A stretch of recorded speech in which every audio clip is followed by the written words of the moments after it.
start your show now, press 1. To hear important instructions,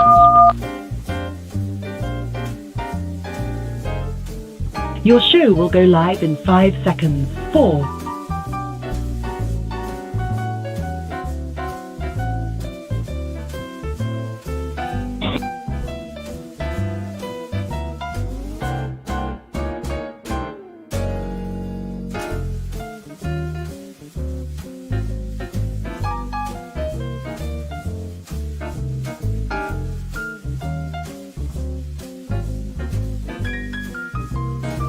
Testing 1, 2, Freedom Friday.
Boy, do I love you guys. My name is Tim Black. This is the Tim Black Show. Welcome to it. Let's go make sure everybody here can hear the show. Make sure it's streaming live on Facebook and on YouTube. So let's check that out real quick. People on the YouTube land. You guys good? YouTube peoples. Got some YouTube people. Slick Wordsmith. Rev Marie. Josh. Rev Marie, thank you. I'll put the phone number up now. Rev, thank you. Buddy. Gary. Progressive Girl. Chavaris. What's up? Lisa G. Jude, what's up? Kimchi Taco. What's up, Stunt Double? John Wick. I don't know. Hey, Johnsons, what's up, Mamazing? Mamazing. Okay. Robin. Loud and clear, Brian Crosby, thank you. Riley Rage, Lonnie Defiance, Leroy, Lisa Friedman, Ed Osborne, Lady Jacui. A man called David, thank you. Wolfpack alumni, LDY, Wolfpack Johnsons. What's up, Barford Kids? Good to see you. John Wick, what's up? All right. Alteron Keju. Like, I'm gonna make Tim mess up. He ain't gonna be able to say my screen name. Right. Sheldon, what's up, Sheldon? Canvas dancer in the house. What a canvas dancer. It's July 3rd, guys. Josh, what's up, Josh? Real change demands real movements. I love it. Real Combs. Glenn Combs. Real change demands real movements. I like that. Tammy LeBlanc, Bernard Wallace. Sirius 76, just because we love you back. Father Possum, what's up? I'm telling you guys, man, I'm like, oh man, I don't know if I could do it. I don't know if I can make it. Facebook people, you guys in the house? I got some Facebook love. What's up, Bibby, Khadija, and Joe? How's it going? Margarita Silver Potts, Dale Weaver and Donald Nicholas, Paula and Rose and Joyce Glasgow. What's up, Joyce? How you doing? Welcome to the Tim Black Show, Uli. How you doing, JoJo? All right, we're looking good on Facebook. Rahul, what's up, man? Thank you for your help. Donald Nicholas as well, Sarah Williams, Paula Smith, Leanne. Jane, what's up, Jane? How you doing? Cedric, greetings, King. Hollywood swinging. Kerry Williams.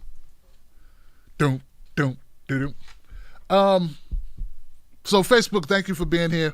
Guys, because you can share this out on social media. Let me share it now because I'm not on Periscope or Twitter, right? So I like to try to let them know that we are live now, okay? Because,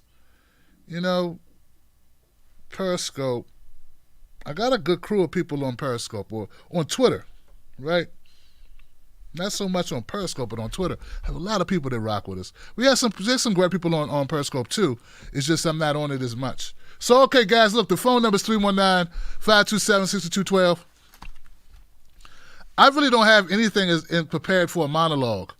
And I could have took more time trying to look for stuff for a monologue. But I said, you know what? Freedom Friday really, I like, I do my monologue and it's important. I think I do it.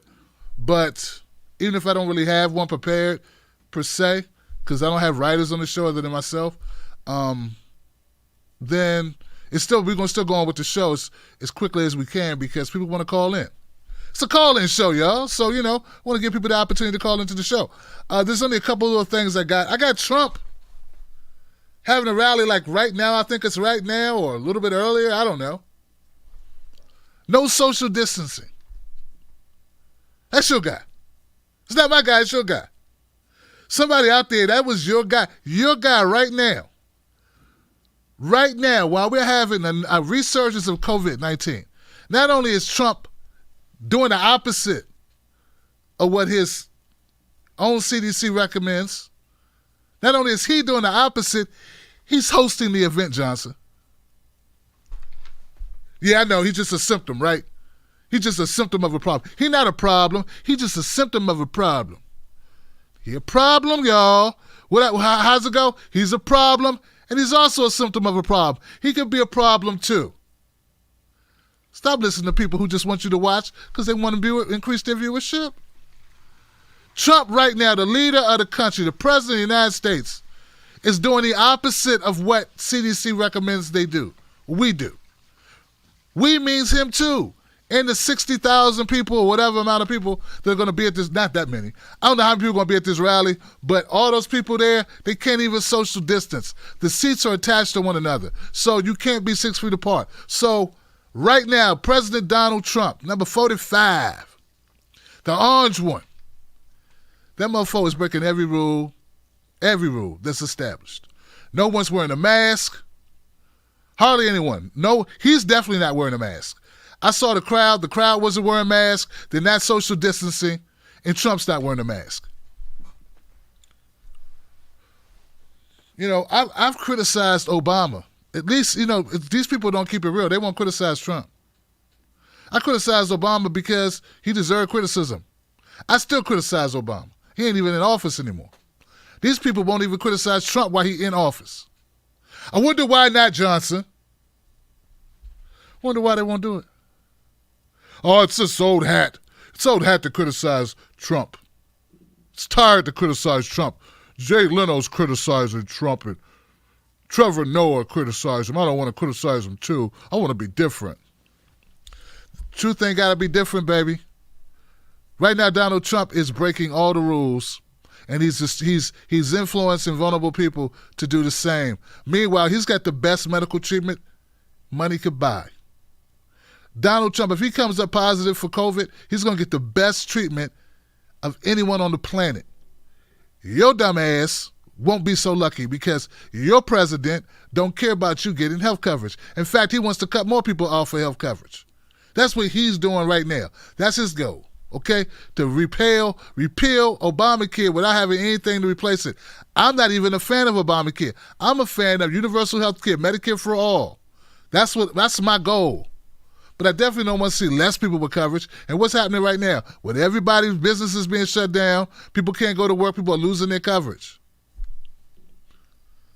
So I just say it's reckless, it's dangerous, it's almost murderous to be an example for the country for you not to live up to that example in such a dire time as a pandemic. That's what I think. But hey, that's just me. I'm just crazy that way. I think people should be, they should be leaders. Not just worried about their election results. So that's what I saw Trump doing. I thought I'd share it with you. I think it's in South Dakota, something like that. Yeah, South Dakota right now. Horrible, man. Horrible leader, guys. Horrible. Horrible. Horrible leader, man. He's Charlie Manson of leadership. He's the Charles Manson of presidents, man. This guy's horrible. Where'd you get this guy? The other thing I saw, and this is going to be even quicker, I think. A lot of people are happy about Charles Booker. Charles Booker, he's a state rep. He was like a local politician there in Kentucky, Louisville, Kentucky. He went on, he put his seat up, legislative. He's a legislature. Legislature. There he goes, in Kentucky. And then he said, well, I want to take on this centrist Democrat, this Trump Democrat named Amy McGrath, right? McGrath, that's it, Graft, right? So he's going to take her on. And he got this close. Some people say he won, Johnson. Some people say, and we saw this, them closing polling stations, like 95% of the polling stations all of a sudden had to be closed. Now, they say it's because they could get nobody to work with them because of the coronavirus. But some 95% of the polling stations were closed on Election Day in Kentucky. Now, whoever wins the Democratic primary will go on to face who? Arch nemesis to all things left, McConnell, right?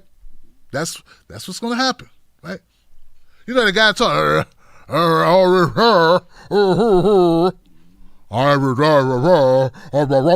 turkey neck himself, listening to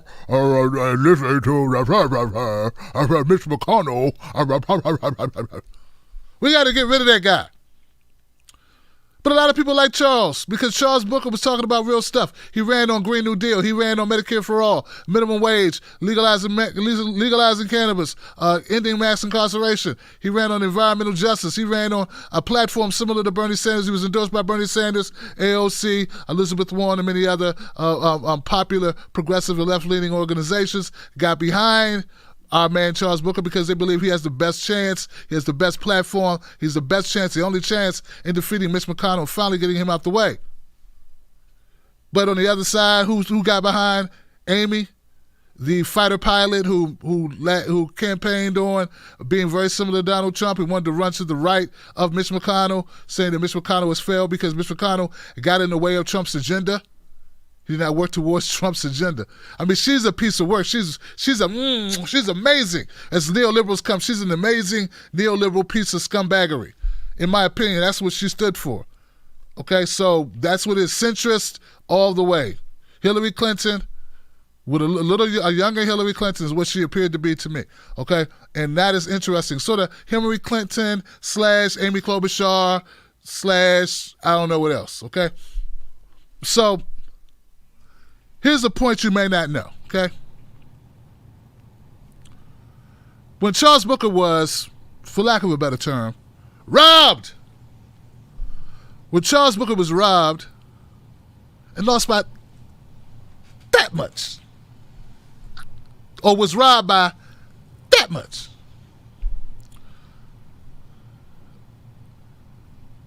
he almost immediately Almost immediately after losing, he conceded. People say he should have conceded because, hey, we need to recount. We need to, finish this up. We need to make sure, because we truly believe in Charles Booker. He's an inspirational, motivational candidate. He's a great candidate. This is the type of leadership we need. This is the type of invigorating inspiration we're going to need to get Mitch McConnell out of there. We need to fight for that, fight for it. He didn't fight further. He said, okay, you say I lost? Okay. Numbers didn't add up? Okay. He had a surge at the end, but we know because of the coronavirus, there was a lot of mail-in ballots. Lots of mail-in ballots pretty early when he really started to surge because he was out in them streets. I said Booker was out in them streets doing this thing with the protesters. It really caught fire, man. He caught fire. But maybe it was a little late considering the early voting that took place, okay? So he had a 50-point lead with those who were voting that day. But people who voted earlier and most of the middle of Kentucky, they were more centristly adhered. Here's the point I'm saying to all of this, guys. Charles Booker, he's supporting Amy McGrath in order to try to do his best to help get rid of Mitch McConnell because Mitch McConnell is a direct opponent to all things left.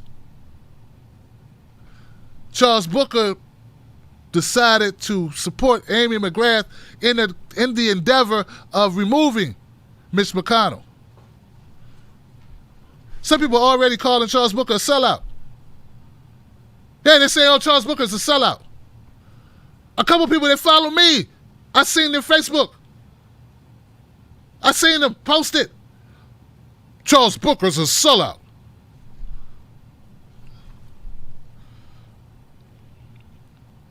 I want you to know something. You're the reason why we can't have nice things. You're the reason why we can't have nice things. I used to do a show called No Sellouts. It was my show. I had somebody on this show I should have never had on the show. First I had rotating guests. Used to have rotating guests on the show, all different people. For some reason, whenever a black man has a show, when he brings a white guy on it, it's almost like he has the show. It's his show now. I don't know what it is about that. I don't know what it is with people. They were basically saying I was using his show. It's my show. It's on my channel. So I was always on my channel. I digress. That's my point. It's America. It's America. It's how it is. The point is this, guys. Charles Booker, if you're going to say Charles Booker's a sellout just because he wants to help Amy McGrath defeat Mitch McConnell in any way he can, I don't think that's fair because obviously if it was up to Charles Booker, he'd be your nominee. He'd be the Democratic nominee. He'd be the Democratic winner. He would be the one challenging in the general for the Senate race. It'd be him and Mitch McConnell, not Amy. He's doing it because he did not win. If he won, of course he thinks he'd be better for the job. Of course he thinks it should have been him. That's why he was making hits at her ass the entire time. That's why he was going in, calling her a Trump Democrat. That's why he was campaigning hard. That's why he was holding rallies, calling her out, saying her way was the no way. It was a dead-end street to go her way. You cannot call someone a sellout. What if he actually believes that she's better than Mitch McConnell? It's possible for him to believe that. It doesn't mean he's a sellout just because you disagree with him. Maybe you think he should do nothing and allow Mitch McConnell to stay.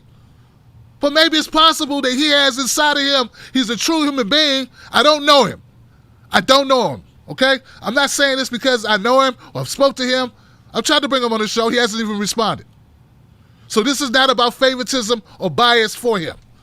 There's no favoritism or bias for him. There have been other candidates who have wanted to come on my show. I just said, okay, the guy's busy. And I say that just to tell you, this is not about favoritism. What I'm telling you is even though I'm a little pissed that he didn't do that, I will not succumb to this. And I'm defending him now with this because I don't think it's fair that you say you love this guy, you love this candidate, this young man, 35-year-old man who's working in the legislature there in Kentucky, who was running on all the platforms that you admire, that you would call him a sellout less than a week after he had a soul-crushing defeat of this close with only $1 million against a Democrat, a corporate Democrat who had the entire Democratic machine behind her with $40 million, 40 times more of a budget. He almost beat her. And just because maybe it's possible that Charles Booker, somewhere inside his soul, feels that We got to get rid of Mitch McConnell, and even if it can't be me, even though I think I'm the better person for the job, obviously I poured my sweat into it. I went out in crowds where I could call coronavirus to do it. I campaigned hard. I fought hard. And what do I get? I get these so-called progressives calling me a sellout for trying to get rid of Mitch McConnell, even if it can't be me. They act as if I didn't campaign. They act as if I wasn't out in those streets. They act like I wasn't running on a strong progressive campaign. From the rooter to the tutor, from the top to the bottom, I was rocking them while I still got them.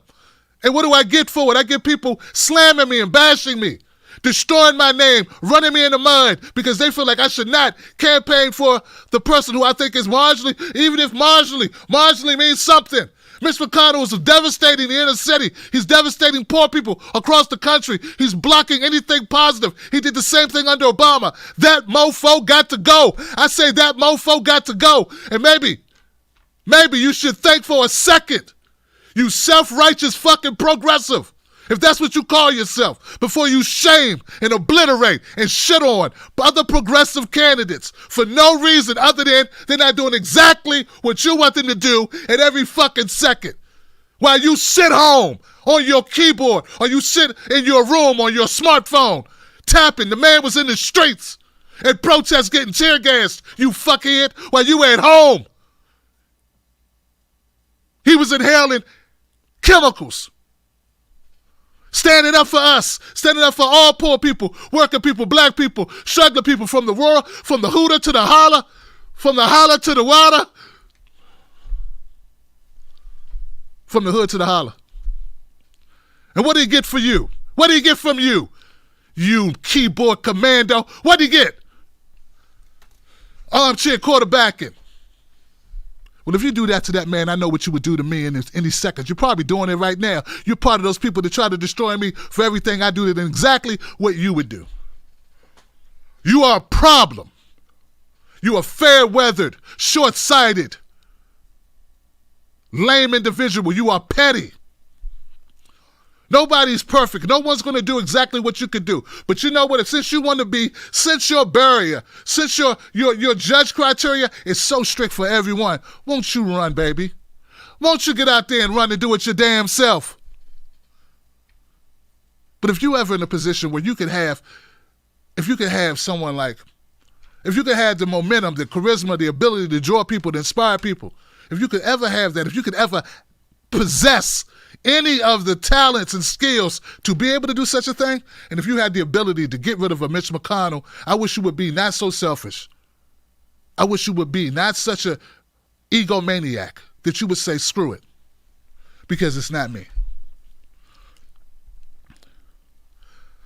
I don't like Amy McGrath's policies. I don't know her as a human being, but I do not like Amy McGrath's policies. But as far as I'm concerned, she's a far cry better than Mitch McConnell. Mitch McConnell is one of the most hated, despised people in the Senate.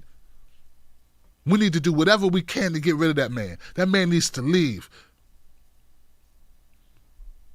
We need to unseat Mitch McConnell. And don't talk to me about who will replace him. I don't care. Or who's going to, who's going to be next in the leadership for Republicans. I don't care. Mitch McConnell does not negotiate. He's a terrorist. We can't negotiate with him. It saddens me. It truly does, man. It really rips me up, man, that we destroy everyone. When I say we, I don't mean we actually. I don't mean we. I know I'm preaching to the choir for a lot of you. I know I am. I know a lot of you understand what I'm saying. But if all we do is destroy our own people, we only got 5, 6, 7, 8 people. I don't know. We hardly have any people that we can have any belief system in at all it's so difficult, man. The machine is so fierce. It devours hearts and minds. The power of big money interest, the bias of the leadership, elitists, the corporate Democrat, the neoliberal wing of the party, the wings of the same, the fascist side, the neoliberal side, all of it's disgusting. And when you have people that are willing to go up against it and you know they're sacrificing something, all I'm saying, man, is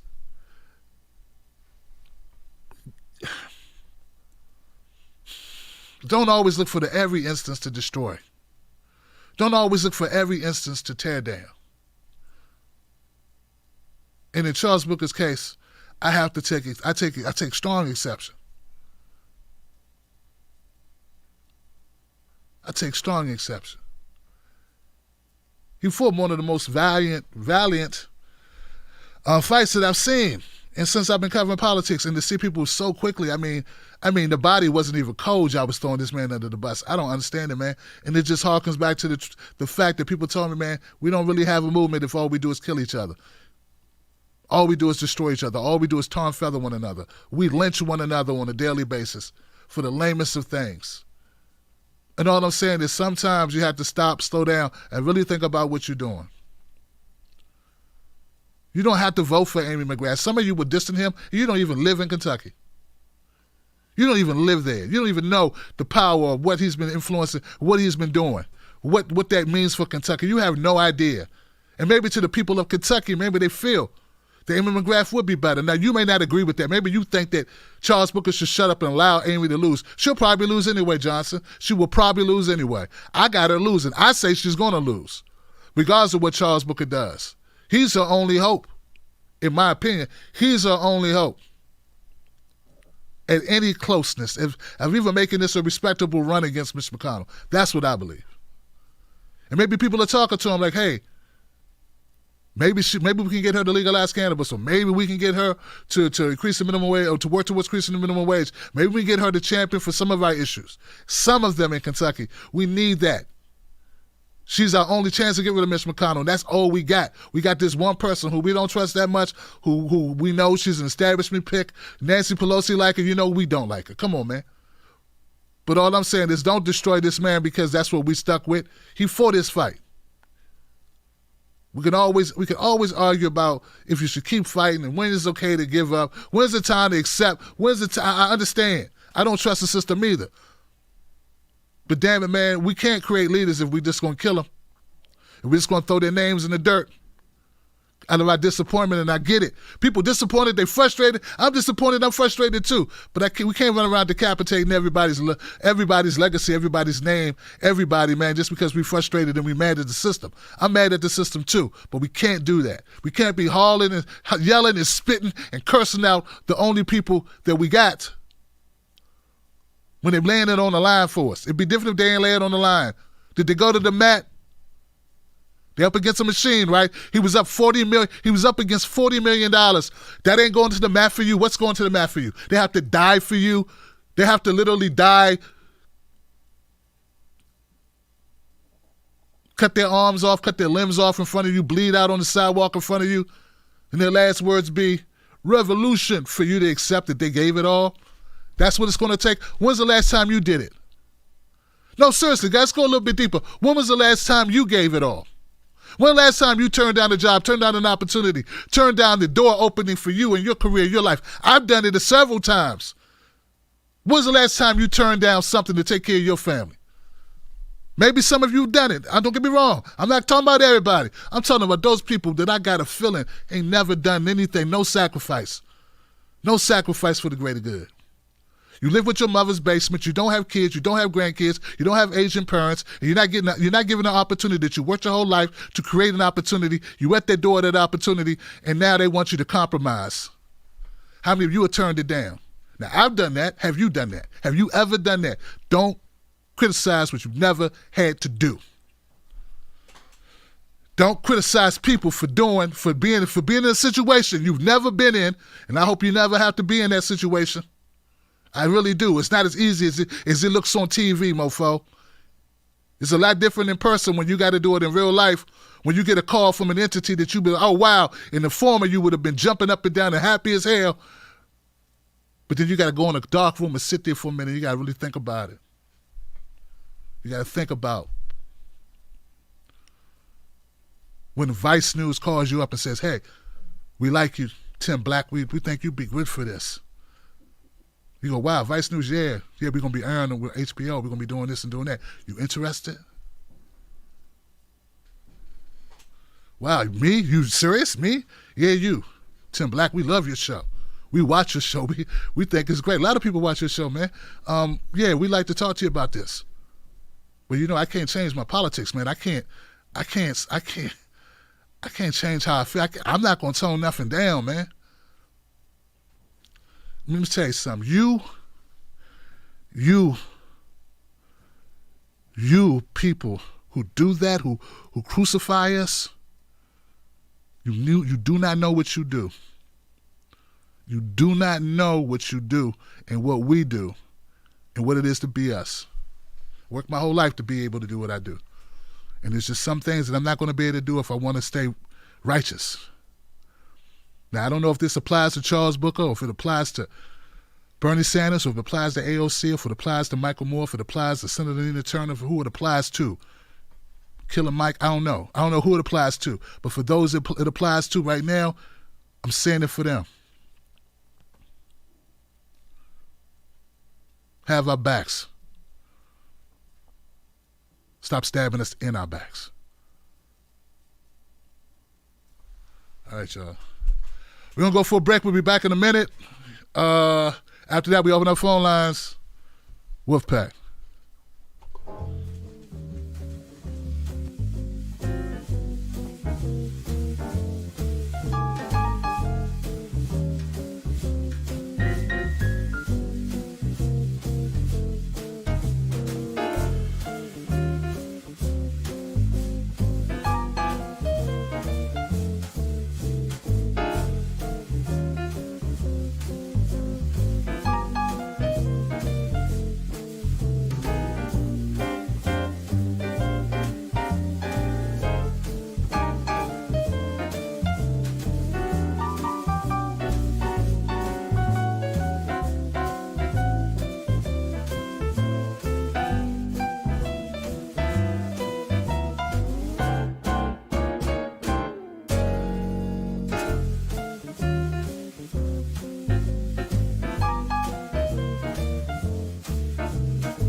All right. All right.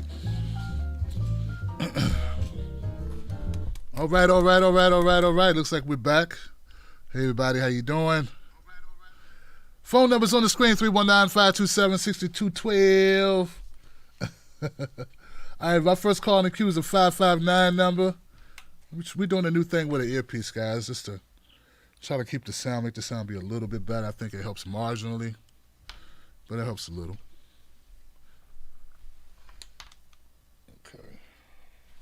All right, our first call in the queue is a 559 number. 559. You're live, Freedom Friday. What's your name? What's your comment? Oh, Brother Tim, it's Brother Eric. How you doing? Hey, how you doing, Eric? What's up, man?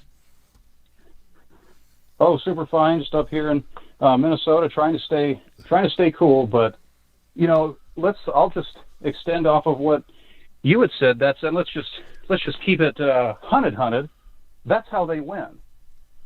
They win by us eating our own, by not joining together in solidarity, by not coming together and using the power that we have. Because let's face it, look, it doesn't matter what people, what you think or what you believe, the reality is they can wait us out. They have all the money in the world. They have all the resources in the world.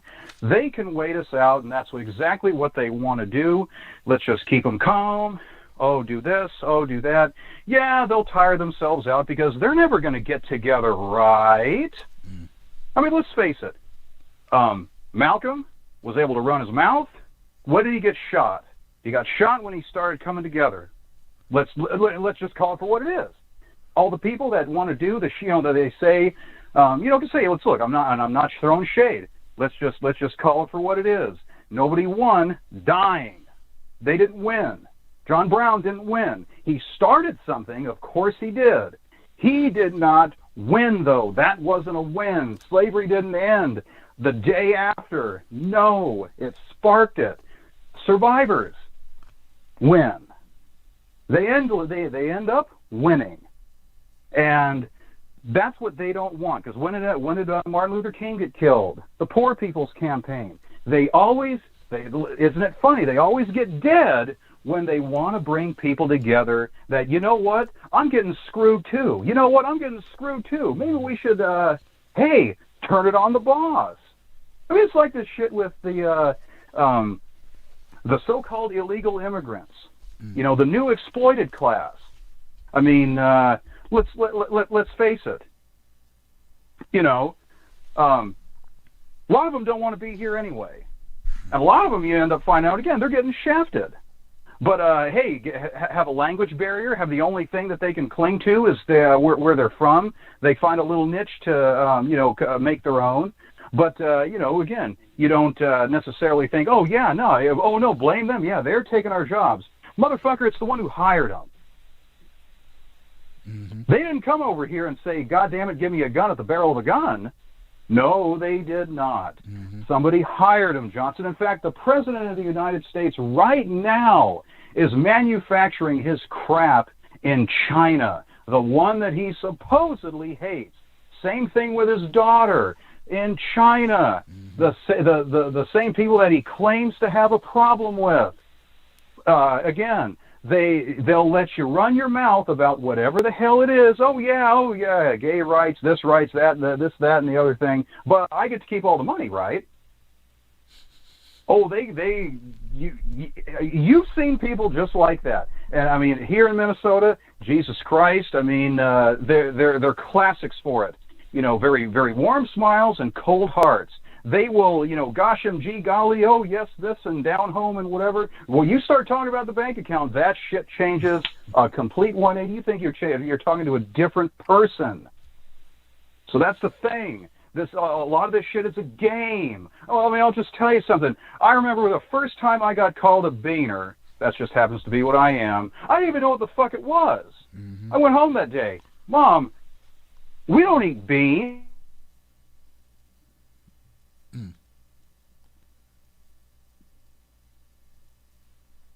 I mean, I could have made an issue out of it. I mean, you can make an issue out of a lot of things. And that's what they want you to do, because what does it take the focus off of? It takes the focus off of getting that paper straight.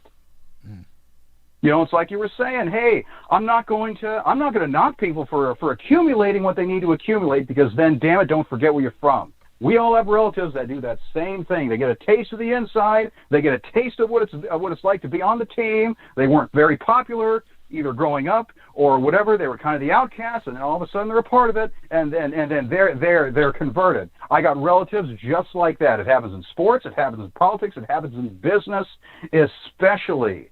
I mean, I myself personally have been very, very lucky, and I'll say that. Again, yeah, it's skill. I'm very, very good at what I do. I went to some bougie-ass private schools because my parents' sacrifice, was able to take advantage of the opportunities that I had. I mean, I could just as easily say, you know what? Yeah, I worked hard and this and that, and see, you guys should too, and da-da-da-da-da. Dude, screw you. You know what? Little bit of luck. And that's the thing. Could have easily gone the other way. I wasn't even in the inside crowd, even with the people that I thought were, because again, you're taught that from a young age. And see, that's the thing. People get too distracted, and then all of a sudden, everybody's got a cause, everybody's got a this, and me. What does that feed into? God damn it! It feeds into them. They want you to think,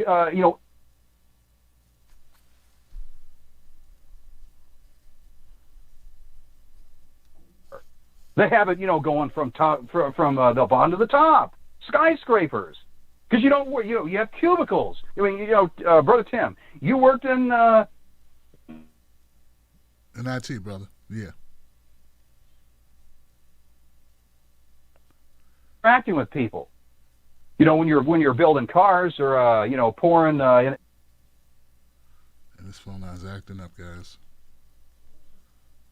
It's acting up.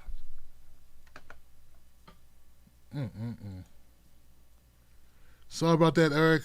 Brother Eric is acting erratic. The phone line is.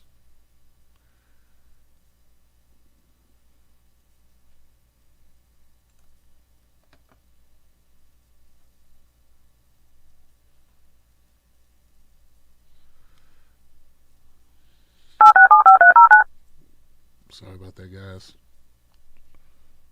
Yeah, it keeps going in and out, doesn't it?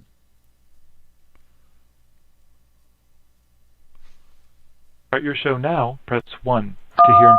Since it appears you're calling back into a live show, we are reconnecting you now. They've been waiting us out. Every fucking time you can see the same pattern over and over and over again. You know who the fucking leader is? It's not going to be a person. It's an ideology. It's an idea. That's the secret, children. It's not a person. If you're looking for somebody, keep looking, hold your breath, and you know what? Wash your ass before you kiss it goodbye. Because it's an idea. It's an idea. It's not a person. It's us. It's the... I got to leave it there, Brother Eric, man. The phone line's going in and out anyway, but thank you for the phone call, man. And and this and that. I mean, why do you think they hyped up? All right, I got to leave it there, Eric. I don't know what's happening, man. I don't even know if you could hear me the way this damn phone line's acting. Guys, we haven't replaced the phone lines yet. Frankly, we're looking at a couple options. One of the options, like these are contracts, so we're being very cautious before we do anything because of the contract situation. You know, it's going to be sizable increase financially to do the phone lines in-house, and we're looking at we're weighing alternatives. So I have a consultant who's working with me, is an IT guy that I actually trust, I've known for years, and we're doing some research on this issue. Until then, we're just doing the little cosmetic stuff we can do, the smaller things, without replacing the phone lines just yet. But I'm going to go ahead and give it another try because we got a lot of that out of that, right? We got a lot. We can hear a lot of what he said, so let's go ahead to the next call. I got my international caller on the phone, 614. You're live, Alvin. Hello, Brother Tim. Whew. Yeah, how you doing, brother? Brother Eric again, man. Bringing the power. There you go, man. There you go. Anyway, just been on a strange week. I did, honestly, Tim, I don't know, somehow because of so many things that's going on, I didn't really look at the death rate in America and the infection rate. God, over 10,000 deaths a day, and infections up to 50,000 a day. Jeez. Man, this disease, I don't know what's going on. And again, come to find out, there are two drugs that work well. I think one is Remdesivir. I hope I'm pronouncing that well. Then the other one is, I think, a steroid or so. I think the one that's Remdesivir is owned by an American company. I think the treatment costs about they say it's about $3,000 or so.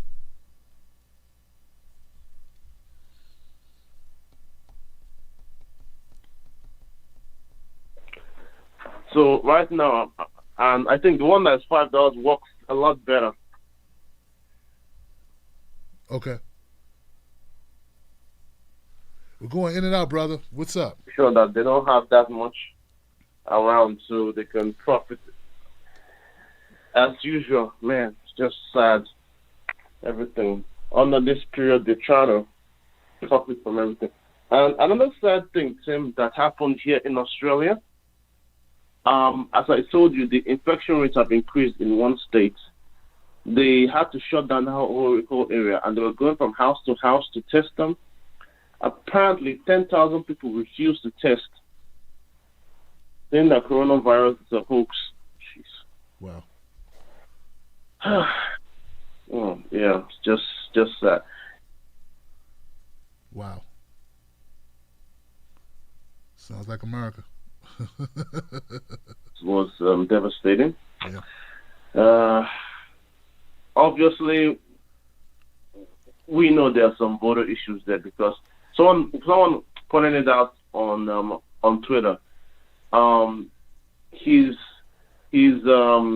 count went down by 1,000 in just a couple of hours. They're wondering, okay, where the hell did 1,000 of his votes go? Something or some stuff like that. But at the end of the day, if you don't check these things, there's not much you can do about it. But hey, we live to fight another day. At least Jamal Bowman has won, and I think is it Karl Malone? He's forgotten his name. No, sorry, Maloney also in New York. He has won as well. He's in Carl Clinton's district. I think one or two other people. But anyway, hopefully we can get more progressives in Congress, and that's all I can say. And I'm glad that groups like Our Revolution and these other groups are trying to work on the local areas, and my soul brothers in the DSA. I can't thank those guys enough. They're really working hard behind the scenes, and they don't get that much credit for all they do. So, anyway, Tim, thanks for the call. Take care, man. So you too, Alvin. Thank you for the phone call, man. Yeah, I know it's kind of tough, guys. We're bearing with it as much as we can.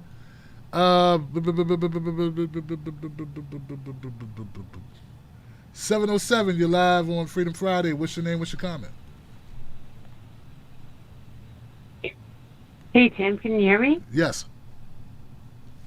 Hi, my name is Mary, and I'm calling from Santa Rosa, California. All right. What's on your mind tonight? What's on my mind is that, Tim, I just have to give you mega props for just being so solid. I know I'm not Cornel West, and my opinion probably means not a lot, but you just rock my world when I listen to you every night. And you're solid, you're good, you're decent, you're on point, and goddamn it, man, I really love you. That's it. Damn it. Thank you so much for the phone call, sister. I appreciate you, Mary. It matters. I appreciate you. The tank always, could always use a little top off, man, and that's what you do, man. So thank you for topping off my personal tank and keeping me going, I appreciate it. It's and we all need a little pick me up sometimes, And like that's none of that stuff scripted, man. It's just what I just knew I wanted to talk about Mr. Booker, and I wanted people to feel it. If they don't know him, maybe they know me, and maybe they'll, maybe I could shed a little light. But that's for anybody, man. Like my rants, put any name in it you want. Replace the names if you need to kind of get other people's perspectives or whoever you champion for, Use what you can use, throw the rest away. Thank you, sister. I appreciate you. 651, and then we're going to hit 225. 651, you're live, Freedom Friday. What's your name? What's your comment? Hi, Tim. This is Canvas Dancer in Minnesota. Hey, what's on your mind? Okay. Well, I don't really have anything prepared because I didn't plan to call, except I've been watching the Mount Rushmore fiasco, which is actually, that's the federal government's name for it. It's actually the Six Grandfathers Mountain. It's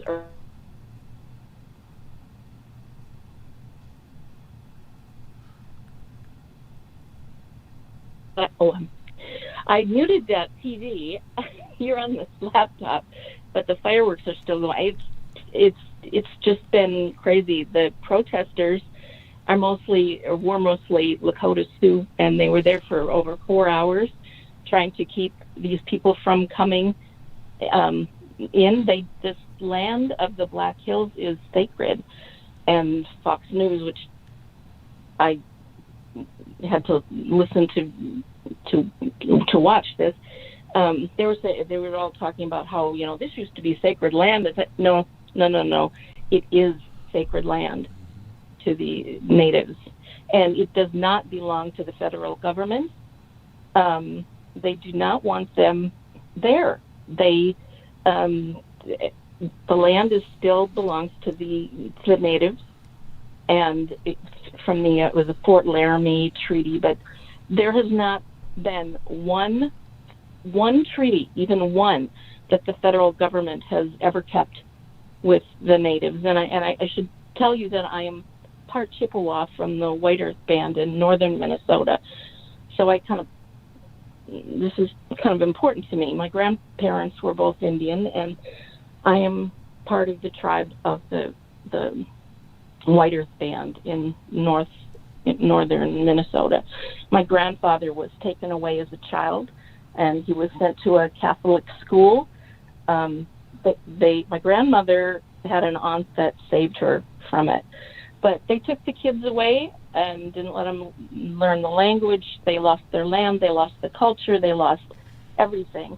And sometime when I'm not this crazy, I want to talk to you about reparations at some point.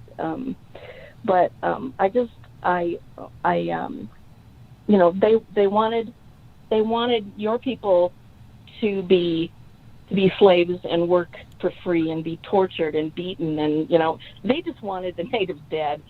They just wanted them gone.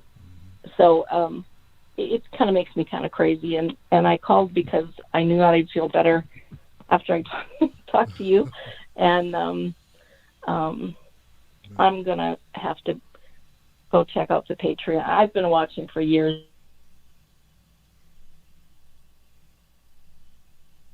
Sure, sister. Just livid all evening with the stuff that's going on out there. But thank you for all you do. I too, like the lady who just called in, I so appreciate everything you do. And like I said, I don't chat much, I don't call much, but I'm here, and I appreciate you. And if I can scrape up, I'm living on Social Security money, but it's all good. I'd like to be a member. Yeah. Thank you for calling. Don't feel that you have to do that. I appreciate you calling up and thanking the show. That's enough. And we have other people that are also contributing. So, we're a community, and not everybody in the community can give in the same way. Right? So don't feel that way. Please. I don't want to take anybody's last dollar. We're going to make it happen. Good work going to get done, right? I would like to comment briefly on the Native people, because a lot of people, the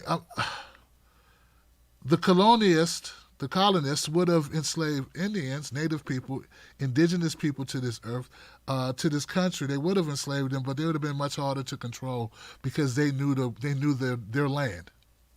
And they knew all the back channels and they knew the terrain, and they could out-survive. So they would have been too much of a combative foe for the colonialists. That's why they decided to genocide them instead of enslave them. They tried. It wouldn't work. So it's easier to enslave people that you take from somewhere else who you stripped of their culture and of their language, who don't know where the hell they are. Very much, it's never easy, because the will of a people, the will of a man or a woman to survive and to fight for its life is a hardy, resilient thing.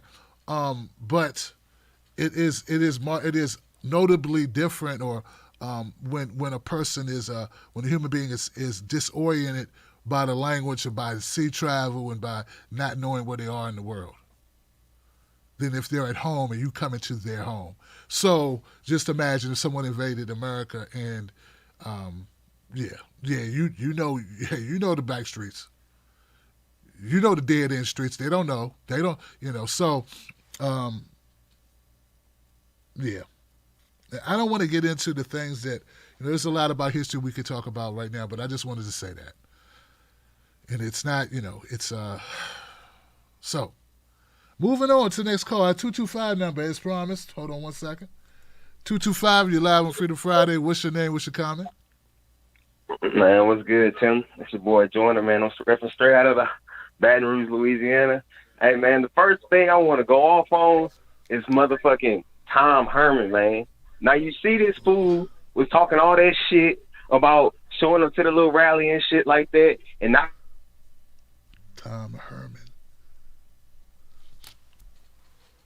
Damn, why do I not know Anyway, he got coronavirus, man. Oh, Herman Like- Cain. Oh, you said Tom Herman. Oh. Okay, Herman Cain. Herman the Tom. I got you now, bro. Okay, yeah. But yeah, nah, bro. Like, so Herman Cain got coronavirus and shit, man, and it's just wild, bro, because he was up there bragging and shit about people showing up to the rally and shit without having the motherfucking mask on. It's like 555. Like, yeah, nigga, we got 5 on your motherfucking ventilator. I got 5 on it. But I ain't gonna lie though, bro. I don't want nothing to happen to Tom Herman. Herman Cain. I don't want nothing to happen to Herman Cain. Like, I want him to live and shit, but he just need to be slapped with like a stupid stick when this shit over with. Like, yeah, hey, when you go, the white people ain't going with you, so you need to stop kissing all that ass. So then, on top of that, I feel like the next shit that kind of really like, you know, I kind of want to talk about or whatever is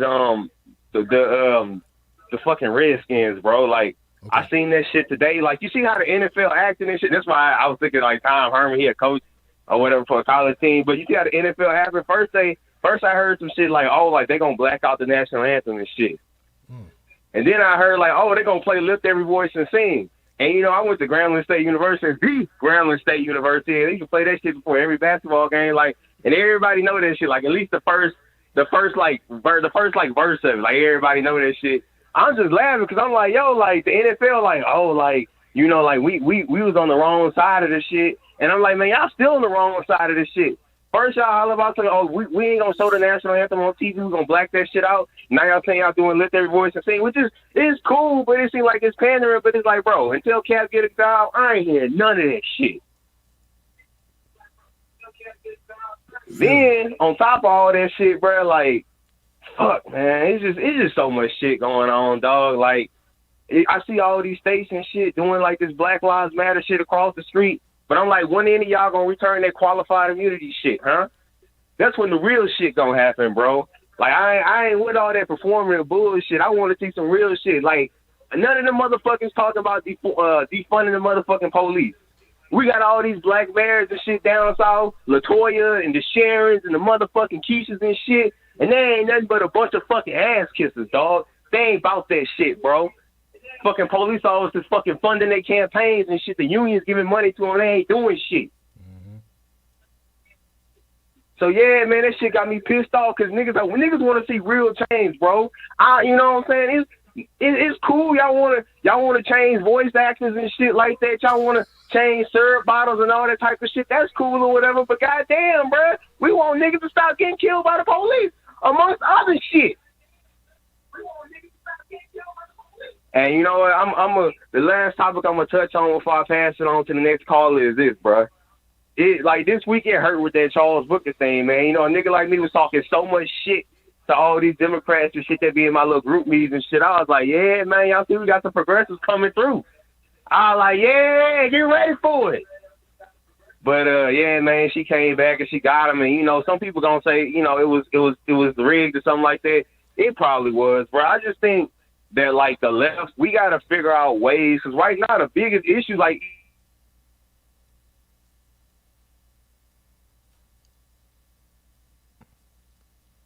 to wrap it up and give it to people. Like, I don't know, man. All I gotta say is that we gotta figure out a way to overcome. We gotta figure out a way to like overcome the establishment money and the media. And until we can do that shit, like, and I guess like this, I'll say this, but Rome wasn't built in a day, so I guess we can't expect to have like a lot of big wins and shit overnight. But it's like, damn, like, you know, I want that shit to happen faster because like the people need it, dog. And so like I think like the left right now, we gotta figure out some kind of way to overcome the money and the media. Because until we can do that shit, we ain't gonna get no like sweeping wins like across the country. It's gonna be a little here and a little there. And while we getting little gains here and little gains there, niggas still dying because they ain't got health insurance. Yep. Niggas still getting incarcerated at high rates and shit like that. Niggas still getting their air and shit over and the rivers and shit polluted and shit by corporations and plants and shit like that. And just niggas can't survive, bro. So, you know, I mean, you know, niggas like me looking at moving to other countries. I ain't no old dude, bro. I'm like 28 years old, but it's just like, damn, bro. Like, I want to keep fighting this shit, bro. But it's just like, fuck, this shit a long ass mountain to climb, bro. Anyway, man, so thanks. This is the first time I ever got up in the call, bro. I'm just acting a fool and shit, but I'm about to get on to getting the super chat and act ass, man. Thanks, bro. Thank you for calling up, man. I appreciate it. That's right. You know, and man. I agree with you, man, that that performative BS, man, I'm not into that at all. You know, I understand that some people this may seem like something, but the only reason, if you think that Aunt Jemima coming off a bottle of syrup is going to make a bit of difference, then that shows that you have been distracted by things that don't matter. You really don't know what's going on, okay? Because if you really knew, because if they're giving you that, think about what they're not giving you. Think about that. Think about what's not happening. So you know you can't trust them. So if they're giving you something like, oh, we want to change the word master bedroom. First of all, it's totally elective. They don't have to change it. There's no penalty for saying it. No one gives a shit. No one cares. So they'd rather for you not to use the term master bedroom, but they don't want to correct the problem that makes it so that you can't have a master bedroom, so that you can't afford a master bedroom. You understand what I'm saying? So that you can't maintain and move your children to a master bedroom. Or you got so much debt, your children have so much debt from schooling, student debt, that they can't afford to get their own master bedroom. See, they got you worried about the words being used, but not worried about the economics behind it that leaves you strapped. Why do you get the tax breaks to the rich and keep you under the boot? So whenever someone's performing, you always got to think about, even if they're giving you something, you always have to know it's a form of negotiation. They're giving you this to pacify you, to not give you what you really want. So thank you for calling up, man. I appreciate it.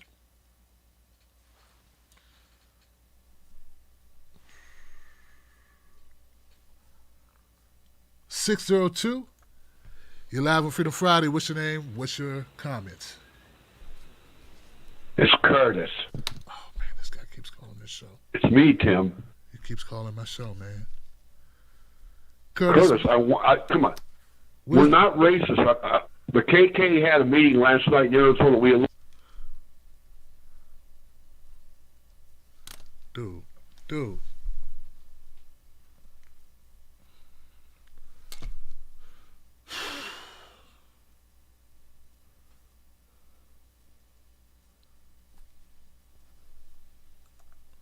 It's just ridiculous, man.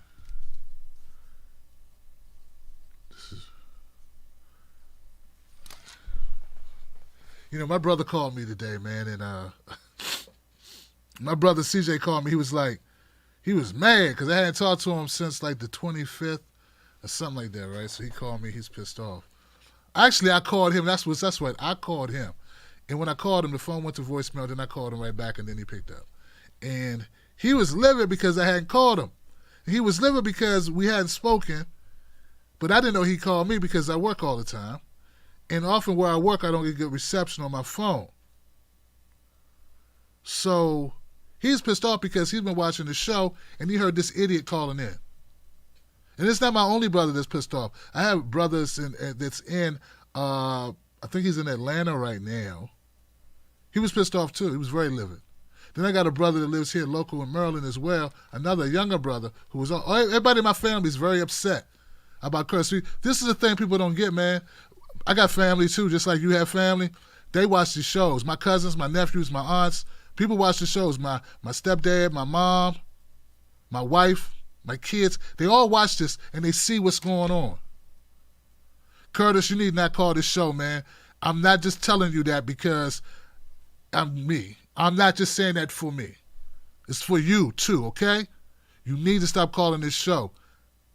I'm not some goofy kid. Okay, so I'm asking you. I got your number too. I know about your court cases. You need to fall back. I'm just going to leave it at that. Stop calling the show. Move on with your life. Go with God. All right. 203, you're live. Freedom Friday. What's your name? What's your comment? Hey, 203. Hello, 203. Okay.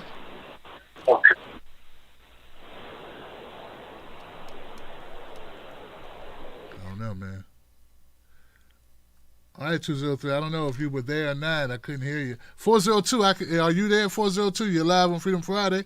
What's your name? What's your comment? Uh-oh. Hello? Hey, how you doing? Yeah, am I on? Yeah, that's you, 402, right? Oh, yeah, sweet. Yeah, who's this? Yeah, hey, man, I just wanted to... Yeah, this is Matt from Omaha, Nebraska. Cool, Matt. What's on your mind, and, Matt? Hey. Just wanted to say I'm a big fan. I don't really get to check you out live very often, but definitely watch the clips on YouTube. Thanks, brother. And right now, I don't know why today's not the 4th, but here it sounds like I'm in a war zone. I mean, all these people just freaking out, shooting off their fireworks, and I'm thinking, I guarantee less than a third of these people vote. And they're so patriotic, they're so proud, they're so happy about the birth of our nation and what it stands for and freedom for all, and yet none of these people, I guarantee, hardly. Matt said nobody's voting. No, this crisis here, it just really annoys me, and it kind of got to me tonight. I'm trying to watch a movie. I'm trying to watch Lincoln, actually. Wow. And then I got my dog freaking out because of the stupid fireworks. And it just, I don't get people. And I tuned in towards the end of what you were talking about with Cory Booker and Charles Booker, the guy in Kentucky, not Cory. That's the guy in New Jersey. But yeah, Charles Booker, my brother. Thing. Was hardcore Bernie. Mm-hmm. Of course, that's not going to happen. And so then I had a bunch of my friends and just people I know saying, well, Bernie's out, I'm not even voting. Yeah. And, to be honest, I kind of had that thought for a second too, and I'm like, no, I can't do that. Because, it's that saying, the lesser of two evils. And so we just got to get this monster out, and that's just the start. I mean, that's just the beginning. That's the first domino. But I don't know. I just wanted to call in. Sure, man. Like I said, fan of the show, and it seems to have calmed down here a little bit. But for hours, man, it was like a war zone here, and I guarantee hardly any of these people vote. Wow, brother. And it just kind of pissed me off a little bit. So I figured I'd call in and voice it. well, thanks for calling up, Matt from Nebraska, man. We appreciate you, man. Be safe and take care of that dog, man. All right, man. Thank you. You got it, brother. Hey, keep up the good work. Hey, man, I will, man. I know what you're talking about, man, but you know how it is. People want to aspire to, so they want something to feel proud about, man. I get it. Like, when we talk about your neighbors, the ones you say that more than likely didn't vote, but they feel good about reveling in this pride of America and the founding fathers and all this stuff. Brother, people in these times, man, when it is what it is, where we feel like where it's a class war going on, and that's really what it is. People trying to make this be a race war, so this is a class war, okay? And it's been one for a while. It's just that us poor people, we ain't realize it because there's no bodies. It's just bank accounts and retirements and pensions, right? Being decimated, and careers and livelihoods, and so we ain't paying attention. We busy worried about, like my man Eric was talking about, with the immigrants coming over. We over worrying about other things, and some of these things are issues and some are not. But at the end of the day, man, it's all a lot of it. Don't get me wrong. I talk about police brutality. I talk about malpractice. I talk about corruption. I talk about all these things. But never lose sight of the fact that there is a class warfare going on, and a lot of what they focus on is just money. And that's why they have no problems doing a performative thing about, we want to change this or change that, or we want to, maybe we'll take down this monument. I heard some talk of, who was it? Was it Johnny Cat? No, it was John Wayne. Something about John Wayne taking away a star on the Walk of Fame or something because he was a racist or something. Like these things, John Wayne is gone. What's the point? So now we're going to go back and examine the character of every person who's ever lived and decide if those people were racist, and if they were, they're not going to be, posthumously celebrated. I don't know, man. It's not like I didn't know there was a John Wayne Day. But But meanwhile, they won't look at healthcare though, Johnson. Yeah, that's fine. If you want to do that, that's fine. I agree. If you want to look at John Wayne, if he should be revered, that's fine. If you're in your Hollywood Walk of Fame or whatever, somebody owns that, right? That's like something designated by the motion picture industry or something. I don't know. But let's go ahead and focus on the tuition, the local college tuition for all the students. Let's focus on that first. That and healthcare. That healthcare and environmental justice and people being able to have clean water, not just in Flint, all across the country. How about we focus on those things first? That's all I'm saying, man. And then we can come back. Then if you want to, then if you want to remove John Wayne's whatever star, fine, you could do that. These people are hilarious, man. And the fact they think we're falling for it is crazy.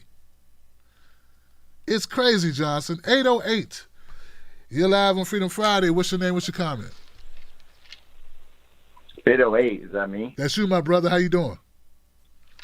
Oh, man. Well, I'm doing good. We out here in 808, which is Hawaii. If you quarantine, unfortunately for the rest of you that haven't been able to come and visit, we love you, but it has been nice without the traffic. We haven't experienced traffic like this since 1980. But nonetheless, point being is you're like, every now and then when I tune into whatever you're saying, the conversation is good. That means that I can step away and come back, and I know that there's still like real good conversation going on. And it is about us getting together. That's what it's all about. Like whatever we think we know, we all know that we're fucking wrong half the time if we're lucky. Right? So that we're talking, we're having a conversation. It's us we're talking to here, right? And if there's somebody trying to get into politics and this shit sucks, we don't know what the fuck politics is like. Talk about a shark pit, like if anyone gets in on that and they have even that whisper of being for us, then we have to support them. And if they fail, what's your chances? But the thing is nothing impossible is ever done without trying, and we're never going to stop. So the fact is we are doing this together, and your show and Jimmy Dore and all these guys that have different perspectives and gals that have different perspectives that are talking and speaking and like being themselves, you all are champions. Well, look, man, I appreciate the thoughts, man, the sentiment, man. I appreciate it. It's helpful. If I was ever part of something, I'm part of the Wolfpack. You got it, brother. Thank you for being a part of it, man. Nothing but love for you out there in Hawaii, man. And look, I'm envious. I'm not jealous, and I hope that you enjoy it. And stay safe, man. This Corona, man. I'm telling you, brother. 219, you're live on Freedom Friday. What's your name? What's your comment? Oh, Tim, it's Reverend Marie from beautiful Gary, Indiana. How are you? Hey, how you doing, Rev? How are you, sister? What's on your mind? Well, I'm so glad I wasn't behind Curtis yet again. One of the things I just, you were so right about how we just we just eat each other up. We just divide each other.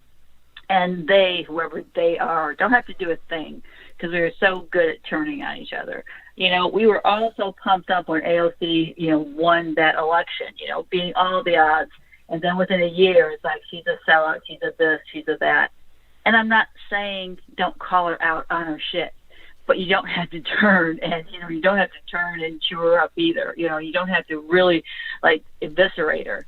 There are enough Democrats that have been in Congress for decades that right now we could be calling, or right now people could be calling their own representative and say, explain that vote on the budget that you did. Explain that vote on the, when you bailed out the companies for COVID-19. Oh, but it's so much easier to come on Twitter or in Tim Black's chat and anywhere else and say, Booker's a sellout, Bernie's a sellout. You can't even lift a finger to talk to your own representative.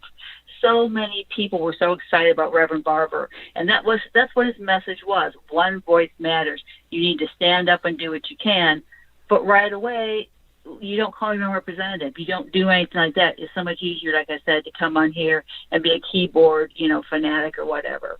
I just wanted to read something about the Lakotas from today, because this is from one of the leaders there. Today's been a proud day to be a Lakota. We shut down Mount Rushmore. We put this place in lockdown for 3 hours, and we did it in a good way. We got this power from our ancestors.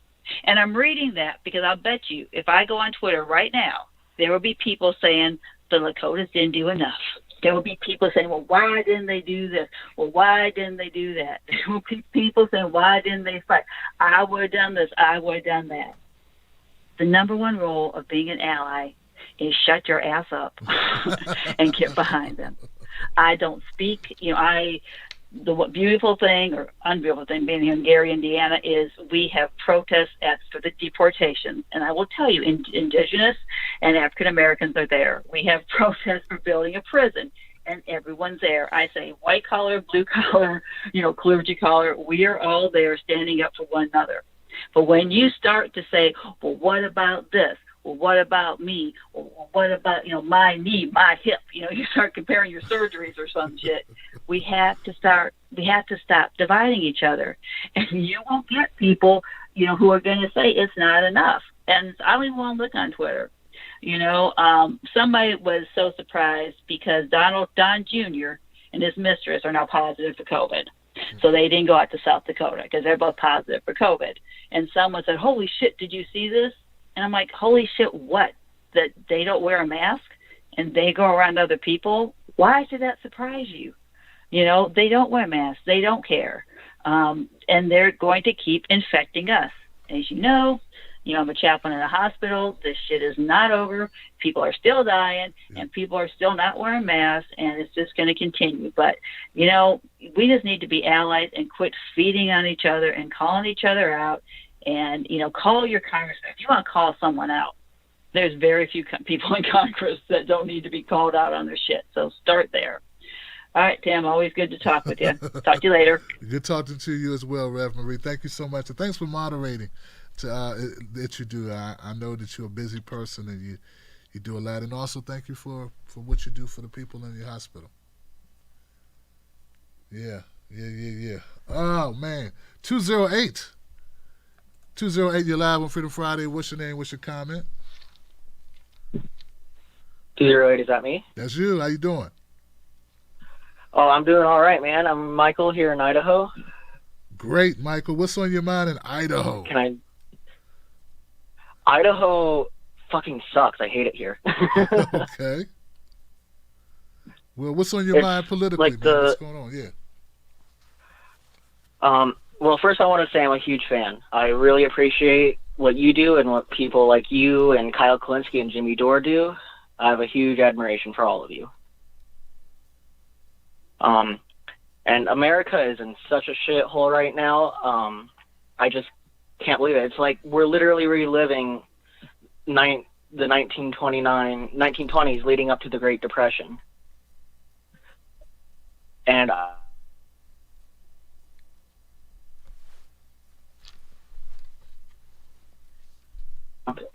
if Joe Biden wins in November, which who the fuck knows what'll happen, they'll basically be Harry Hoover, and hopefully we'll get another person like FDR, but it's hard to tell. And then with all the protests going on across the country, Idaho hasn't had hardly any, which is very depressing. But even so, we're winning the symbolic victories with the statues and the Aunt Jemima and Uncle Ben's rice and all that stuff, but that's not substantive. And call me an accelerationist, but I'm worried that should Biden win, which I'm really split on this, it might be just enough to shut up all the strife, because at least Trump will be out of office,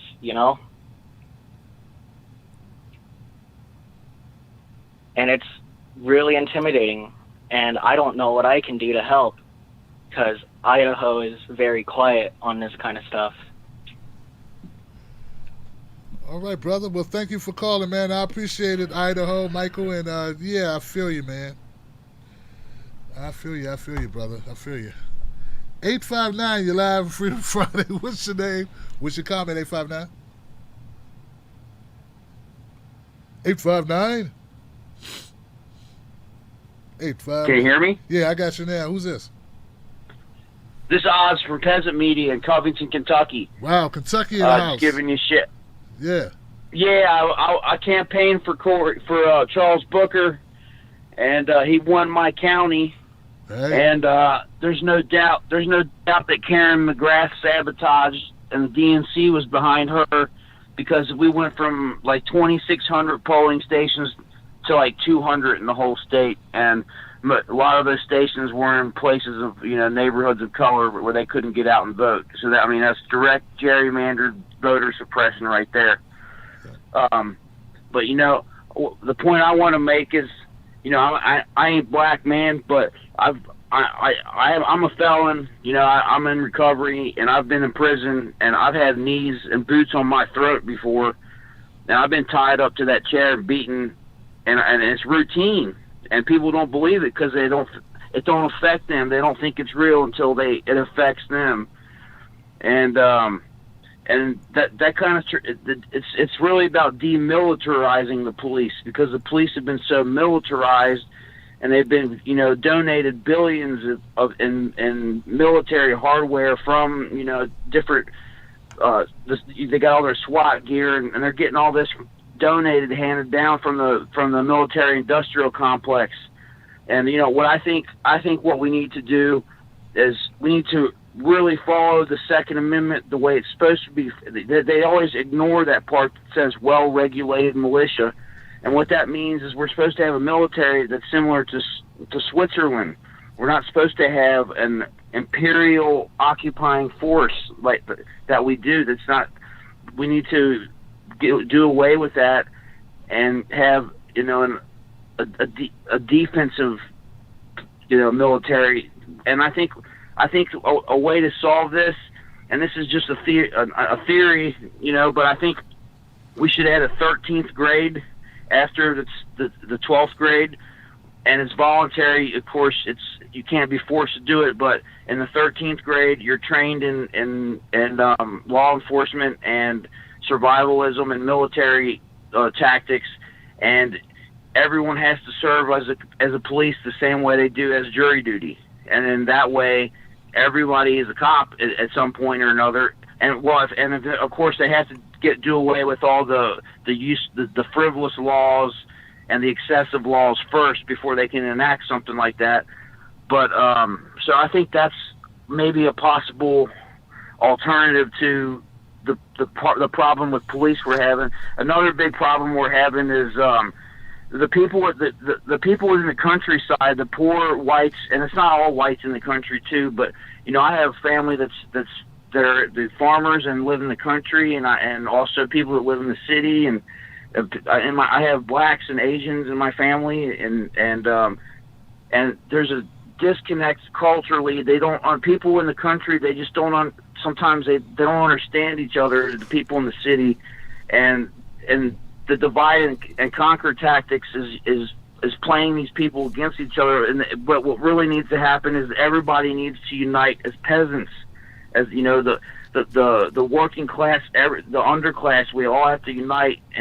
And yeah, it's great seeing the statues come down of the Confederates and stuff, but I think it's starting to become a sideshow, and it's a distraction and we got to keep our eye on the prize, and that's reform, not destroy. I mean, the statues are just a way to inflame people's emotions, and I think it's becoming a distraction, and we need to focus on what's important, and that's reform. And I could go on.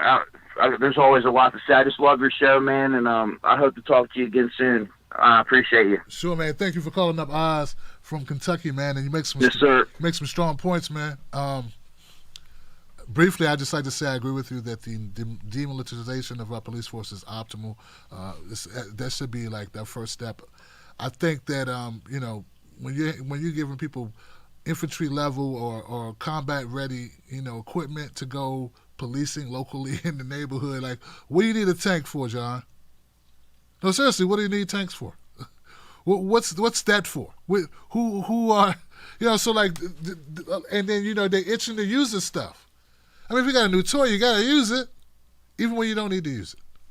One of my ideas is a little bit different than your idea about everyone being a cop. I think that cops should be, it's too easy to be a cop. And there should be levels of cop. There should be some cops that don't have weapons. Right? Some cops should not even carry guns. Right? I think that some police officers should, the cops that are able to have lethal force have gone through a vigorous amount of training. First of all, we don't train our cops well enough. And then they got jobs from my kitties in the tree to I got an active shooter in the middle of the mall. I mean, they never know what the call is going to be. And there should be an elite force of officers to deal with certain types of crime, certain types of issues. And that force will get the highest level of scrutiny, but you know what they also get? Like triple the pay. See, right now, anybody could be a cop pretty much. And any cop can get fired and go to the next state and be a cop again, or go to another precinct and be a cop because of that qualified immunity. So these are the things some of the things I think we need to address when we come to look at defunding the police. Is not just taking money away. That's part of it, but the other part of it is breaking it up, creating other organizations that are more easily manageable, and we got to take away the power of the police unions. That's got to go, bro. But you said some other things too as well, man, about us. And you know what, man? Part of it is the capitalism itself, which pits us against one another. There's something in the pathology of our country that says if you have less, you are less. Unless you have money, there's something you did, something wrong with you. It's a failure, moral failure on your part if you don't have money. Some of the best people I've ever met didn't have a lot of money. Some of the most ethical people that I've ever met didn't have a lot of money. And then there's the stereotypes of people who live in the South or live in the Midwest who don't live in a big city. And there's stereotypes as well of people in the big city. So a lot of it is just these ongoing silos and these communications and then the overarching, I think the overarching idea is just to separate us. So, hey, anyway, thank you for the call, Oz. I like the energy, man. Keep it going. And I got great calls. That's why we got a great show. 704, you're live, Freedom Friday. What's your name? What's your comment? Hello. Hey, how you doing? Hey, Tim. How you doing, man? I'm good, man. Who's this? This is Eric from Charlotte. The last time we spoke, I jumped out the shower to get on the call. I remember Eric. Yeah. That's what's up, man. Yeah, man. Hey, thank you, Eric, for that, man. And yeah, man, I'm glad you called back in. What's on your mind, Eric? Hey, brother, everything that you said, and I know your audience is diverse, and I'm still trying to push you to do, and I listen to you all the time. I hear people talking about police, and I hear a lot of frustration, and you are correct about classism. Capitalism has turned into classism, the who haves and who don't have. And I think if you do the show, and I'm trying to push you, I'm gonna stay on you, bro. Do the show on how the police got started, the purpose of the police, because I heard the gentleman call, and people in Amsterdam, if I'm not mistaken, and I talked to a couple of people from that area, they have to get 1 year to the military. And I agree with you. Everybody should not be a police officer, but everybody needs to understand the role of the police. I watched a video a couple of days ago that somebody had sent me, and I watched a police officer cold cock a woman. I don't know if you've seen that video, and I don't know if he got fired. I didn't. I didn't follow through to do the research of what happened, but the woman was talking to him, and he just hauled off and hit him like Mike Tyson hit Evander Holyfield. I mean, just after all of this stuff was going on, he cold cocked her. And so, I thought about it. I said, man, so people, like you said, both in the Midwest, both in the West, both in the East Coast, because I know your audience is diverse from all over the country. They need to understand the role of the police. They also need to understand that a lot of us are in this thing together. And if you can put your email in the chat, I got some information because I listened to the young lady that talked about Native Americans, and I listened to your explanation, which was on point. There's also more to the story that people have to. Absolutely, there's more to it. Absolutely. Actually, very, very on point. A lot of the things that are taking place, including Black Lives Matter, including all of this stuff, are distractions. That's all they are. They are to keep people distracted from what is actually happening in this country. And I appreciate you, man. I listen to you. I listen to the guests. I listen to the shows when you come on and talk about it. I appreciate you, man. Keep doing the work that you do.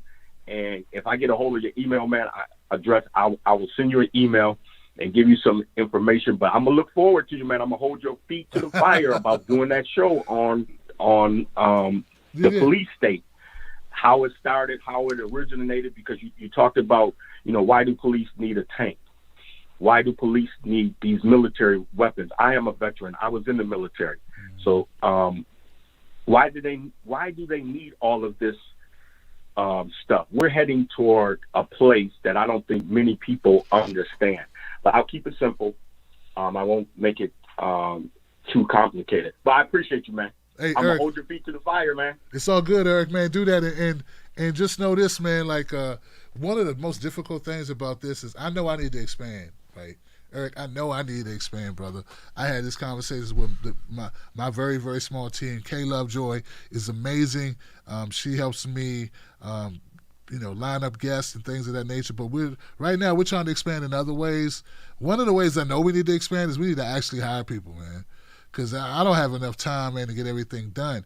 But if you, for instance, Eric, if you said, okay, I really want that segment done, if you could facilitate some of the research necessary on that, I would give you producer credit on it. Co-producer credit. We can both produce it together. And, and if you want to use your real name, you can use it. In YouTube, there's a way that you get producer credit within the video itself. There's things we could do together where I can open it up so people can be assisting in the production of the shows, man. And actually it helps me because, that is something that's sort of like off the, it's a project, right? That's a project, Eric. What you're talking about is, not just the regular news cycle. Keeping up the news cycle is hard enough, right? And then to say, okay, we got a project we want to do on the side of that. That might require your help, man, to be honest with you. And so we can have that conversation. But my email address is timstake2@gmail.com. And if you want to reach Kay, because Kay, she does a lot of fielding of the client care. I think is it client care at timblacktv.com. Client care at timblacktv.com. Let me make sure, because I want to put that out there. Sign of the times. Could you put, client care at timblacktv.com? Because sometimes I get so much mail, but Kay Love's job is to check email. So she ain't going to miss your email. Client care at timblacktv.com. Put both addresses on your email. How about that? 916, if you're still there we go. 916, you're live, Freedom Friday. What's your name? What's your comment?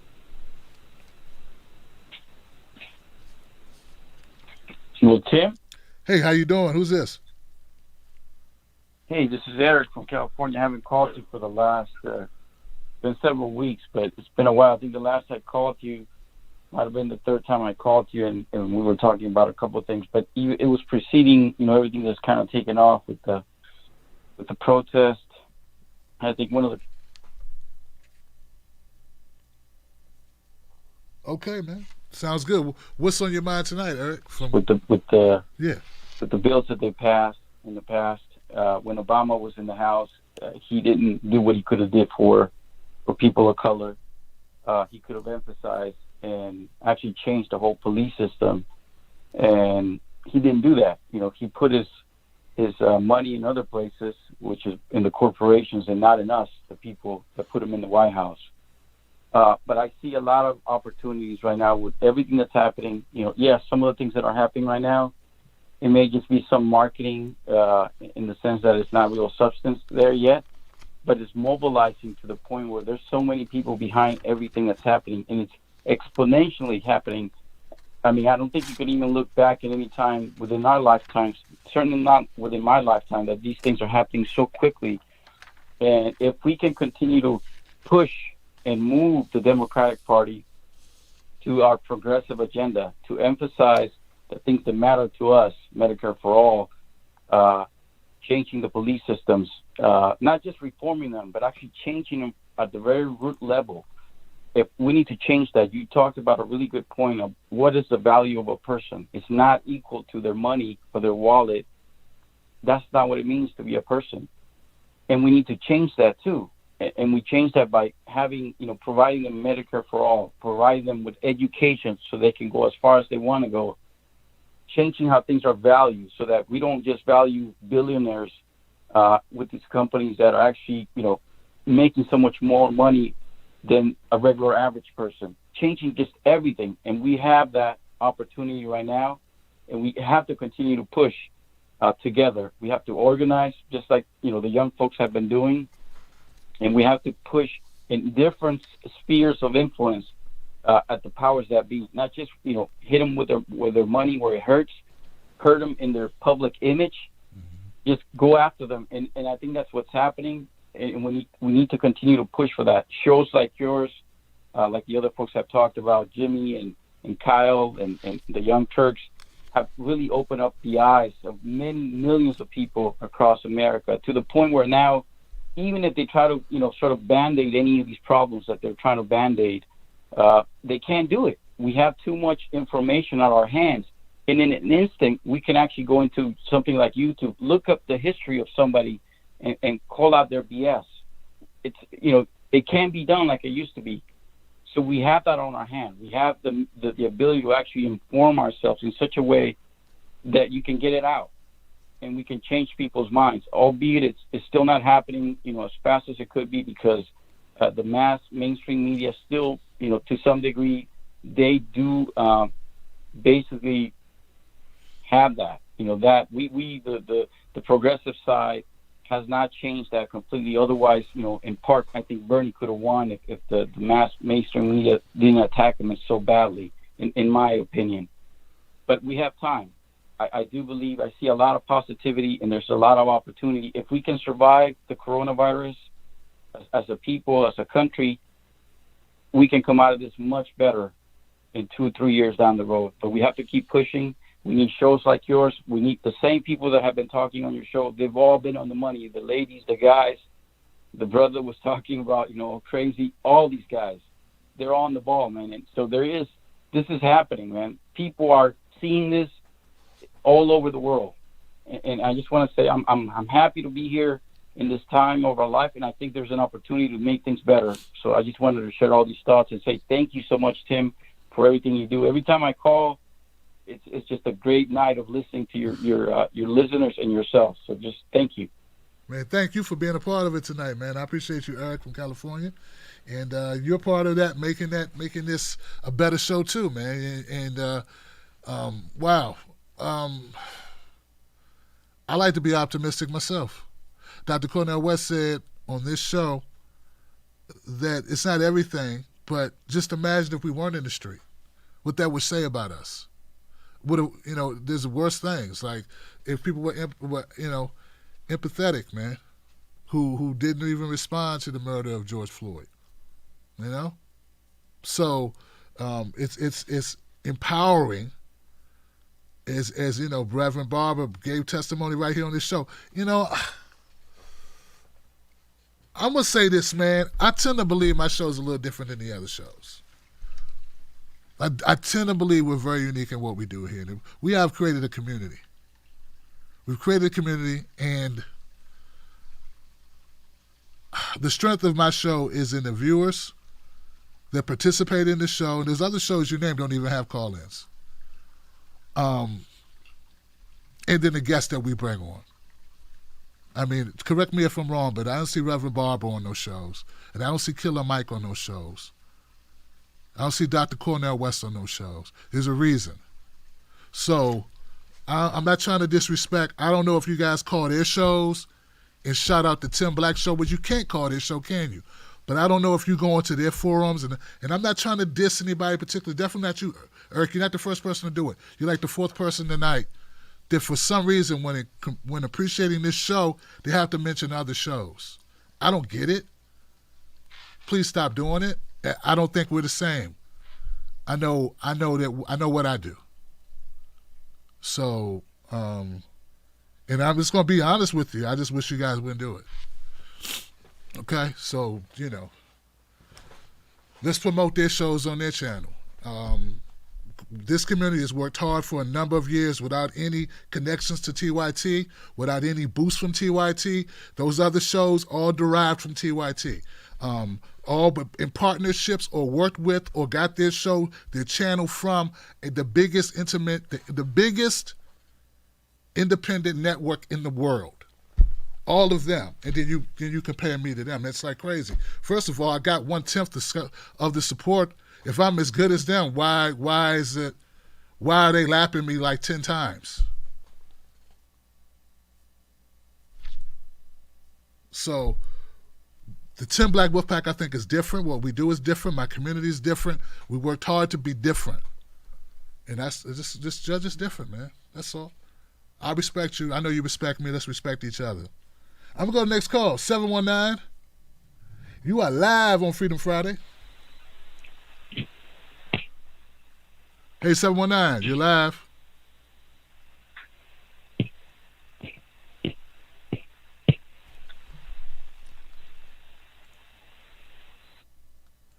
(252), you're live on Freedom Friday. What's your name? What's your comment? Kiara? Hey, what's up, sir? This is Kiara. Yes. How you doing? I'm okay now. I just want to say, shout out to y'all, because y'all have had an amazing show. I missed the beginning, but I've been hearing since when Brother Eric was talking, and, he was right about how the statues and the Congress and the literal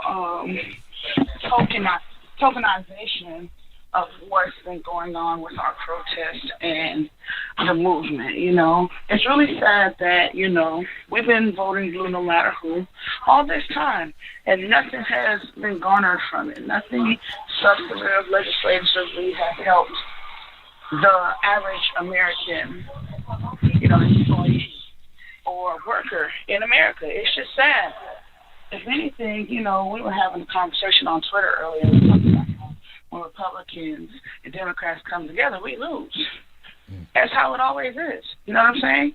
And they come together in some of the most heinous ways.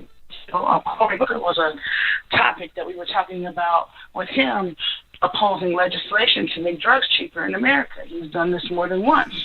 Bernie had a bill a few years ago, and he and about 13 other Senate Democrats sided with Republicans to squash the bill for us to get medicine cheaper from Canada. So it's just like, we have to look at this from a strategic position. I talk about this all the time.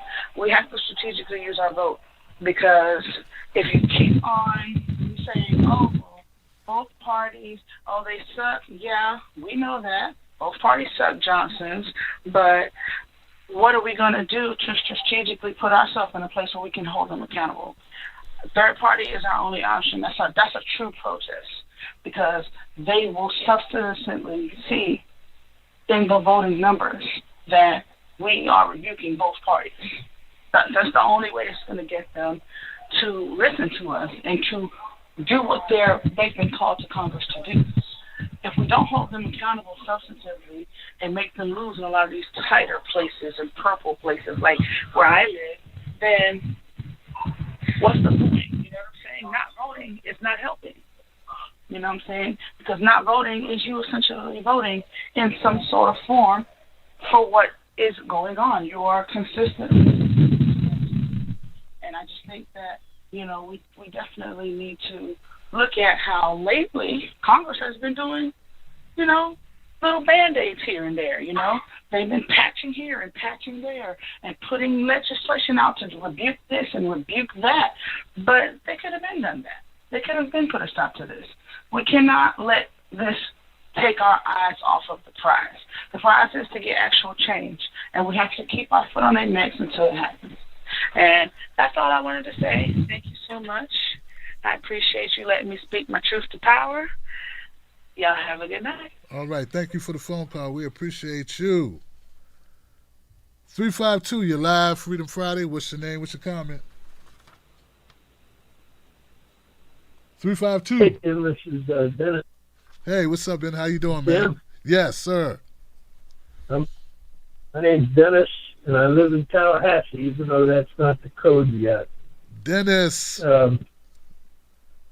Dennis. Dennis, thank you, sir. I'm a 78-year-old ex-hippie, and I've been following your show for quite a while, and I really appreciate what you're doing.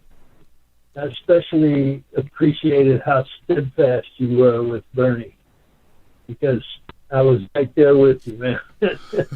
And it just broke my heart when he jumped out of the race. But we gotta move on from there. Mm-hmm. I got a couple of things I'd like to talk to you about. One thing is that Curtis is a maniac. You know? I mean, I've worked in mental health for years, and that guy sounds dangerous to me. I don't know where he's going or where he's getting off either. And the second thing I wanted to talk to you about was I've been getting some technical problems with trying to watch your show sometimes. I usually don't get in on the front end of your show, so I back it up, you know, and try to catch up as you go. And what happens is I get a lot of interruptions of the stream. So tonight's the first night I ever tried to call you, and I was hoping that would do better. And it has pretty much, but even the phone, like, blanks out every once in a while. I don't know if that's me or that's you. The phone I part just wanted to give you that feedback. Yeah, the phone part is probably us, guys, because we need to work on that, Dennis. We're getting a new phone system, hopefully. Okay. I want to share a little a tactic that I have adopted recently. You know how you get all these political emails? They flood you with them. And every candidate, I don't know what your email box is like, and it must be pretty full. But I try to handle mine, and it used to piss me off, and I used to unsubscribe and all this stuff. And somehow they get back, you know, they get you some other way. And they're always sending you these surveys and, you know, different things to get your opinion on stuff. So I started taking a different attitude about it, and I thought, well, you know, every one of these is an opportunity, especially the ones that come from the mainstream Democratic Party. And there's many sites, there's many of these that come from different organizations that I think they're all, not all that you get, but a lot of these are from the DCCC. And they're always sending me things like, okay, who should Joe Biden pick as his vice president? And they give you a list of names, and Nina Turner's name is never on them, you know. Right. So I have taken the tack of picking other when it's available, and then writing in Nina Turner's name. Or if her name isn't available, I leave them all blank and submit the damn thing like that. You know, and if there's a place where you can leave a comment, I always leave a comment, and I tell them what my priorities are and why I want whoever I want as the candidate.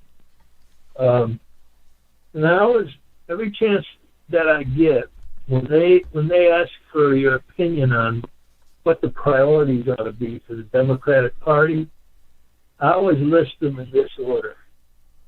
1, get big money out of politics.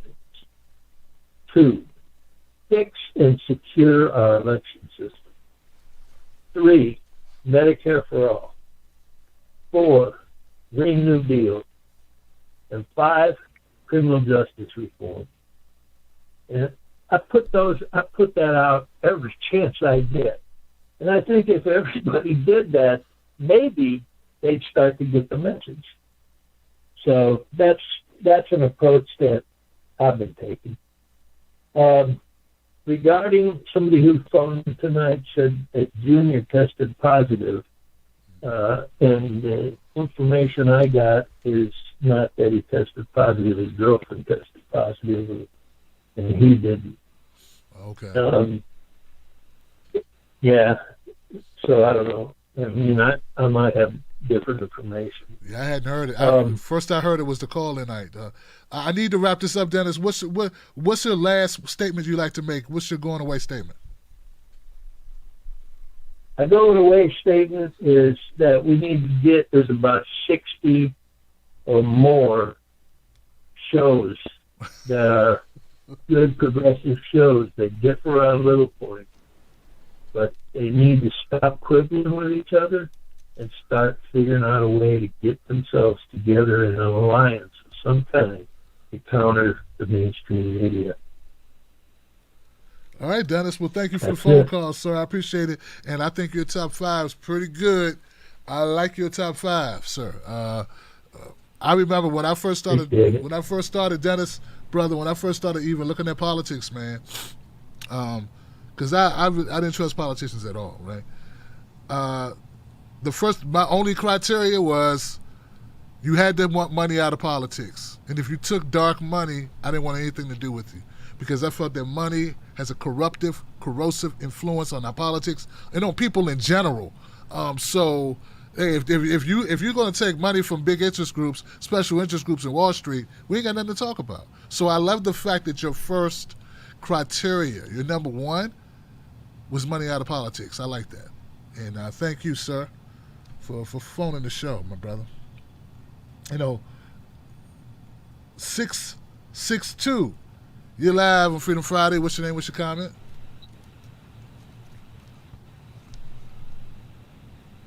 Hey, Kim, how you doing? I'm good, man. Who's this? This is Aaron from Mississippi. All right, man. What's on your mind tonight? I was just thinking about what you were saying about Booker. And what they were saying, like what you were saying about the progressive, I kind of I understand both sides, where you coming from and where they coming from. I know right now they a little hurt. You know what I'm saying? Maybe they just, you know what I'm saying, they took an L and they hurt. But it makes no sense for them to attack Booker, because, when Mitch McConnell is we know what he is. So, I don't know what McGrath, I don't know if she might be a Joe Manchin, but I do know, here, we had an incident where a mayor took up for a police officer. They had a roadblock, and the guy ran because he had a warrant for his arrest for not paid ticket. So he ran under a house, and that police officer told him to come out. So what happened was when he came on out, he sicked the dog on him. The dog ripped his body apart, tore his groin and all that things and stuff. So we had a big march in the streets about that, and they were still upset about it. So when we had our rally earlier last month, it was a lot of people that was there, and he was there, and they addressed it that. You know what I'm saying? They addressed it, a lot of things that he had did. But I noticed that, you know what I'm saying, like I told you before, you know what I'm saying, my mom and dad had me young, and they had my sisters and brothers older. So I'm younger than them, and my younger brothers, they're young.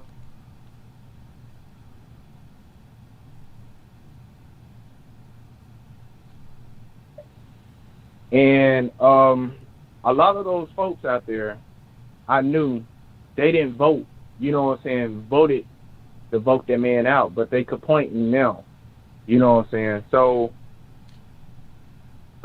just even though that he won by a big scale, but the heat of the fact that somebody ran against him made him change, because he had tore down a lot of Section 8 homes and stuff like that, and people was complaining like, well, you are gentrification these neighborhoods, and which he did. There's a lot of, it went to like restaurants and stuff, and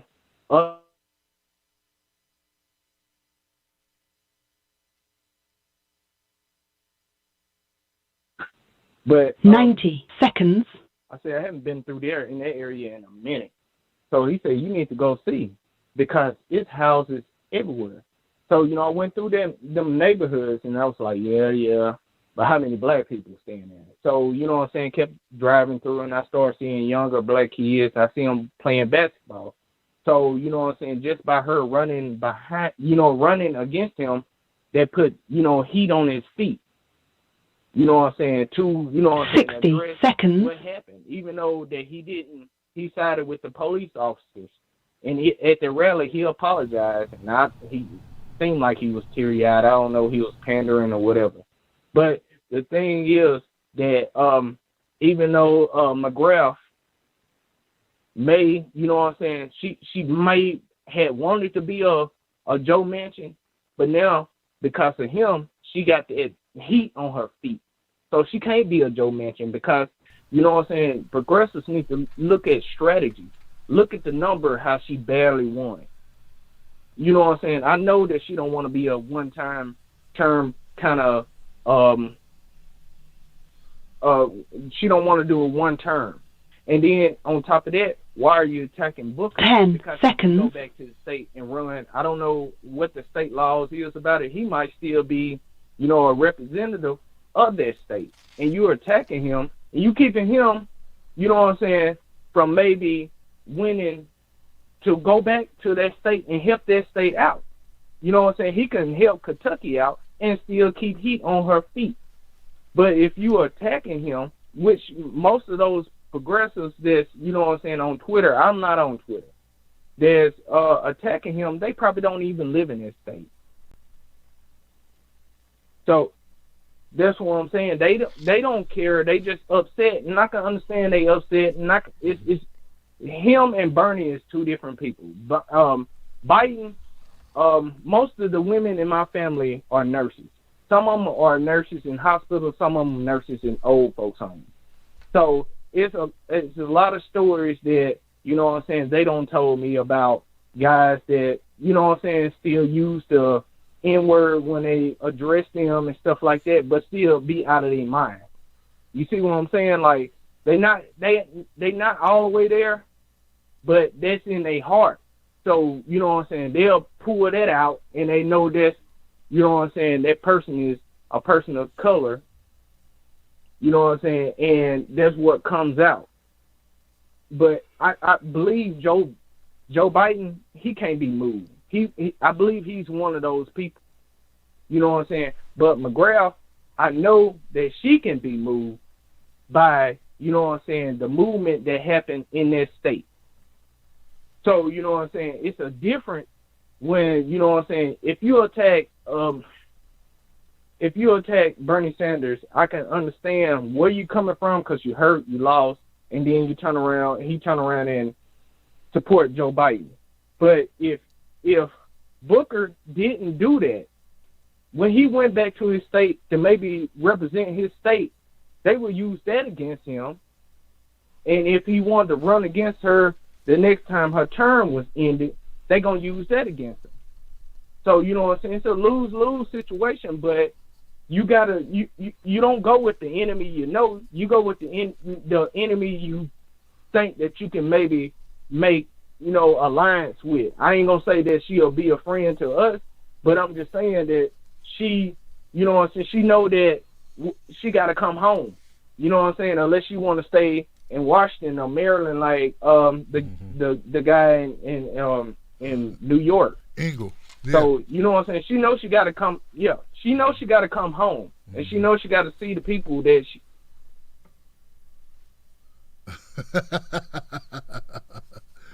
Yes, sir. Then Mitch McConnell. Mitch McConnell ain't going nowhere. Nope. You know, he ain't moving at all. And I don't think that she's going to win, but I think that it'll hurt him more if he didn't support her, because they'll use that against him. And I think they maybe even put money against anybody that's running against him. They probably do it anyway. But he still got the people on his side in his state, because his state, he know his state. I live in Mississippi. I know my state. Nobody's going to come outside of the state and tell me that this guy was wrong, because what he was saying is true, because he live here every day. He eat with me and stuff. I see him every day. I don't see him, but I'm just saying. So you can't come into this state and tell me that when he supported her, because I know that she's better than Mitch. And that's all I got to say. Thank you. Man, I thank you for calling up, man. And I tell you, man, and you know your stuff. And I think some people, I don't know if they hung in there, man, because that was a winding road, but you got where you needed to get in that conversation. I want you to know I get it. You're right. And people don't always look at the strategy behind something. They don't recognize it. and so look, man, we've been beat up. Man, brother, I'm going to tell you, man, we've been beat up psychologically. We all got PTSD at this point. Well, we got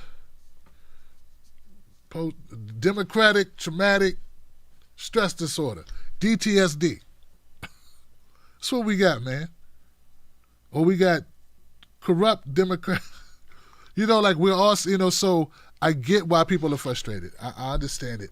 I'm empathetic to it. I'm sympathetic to it.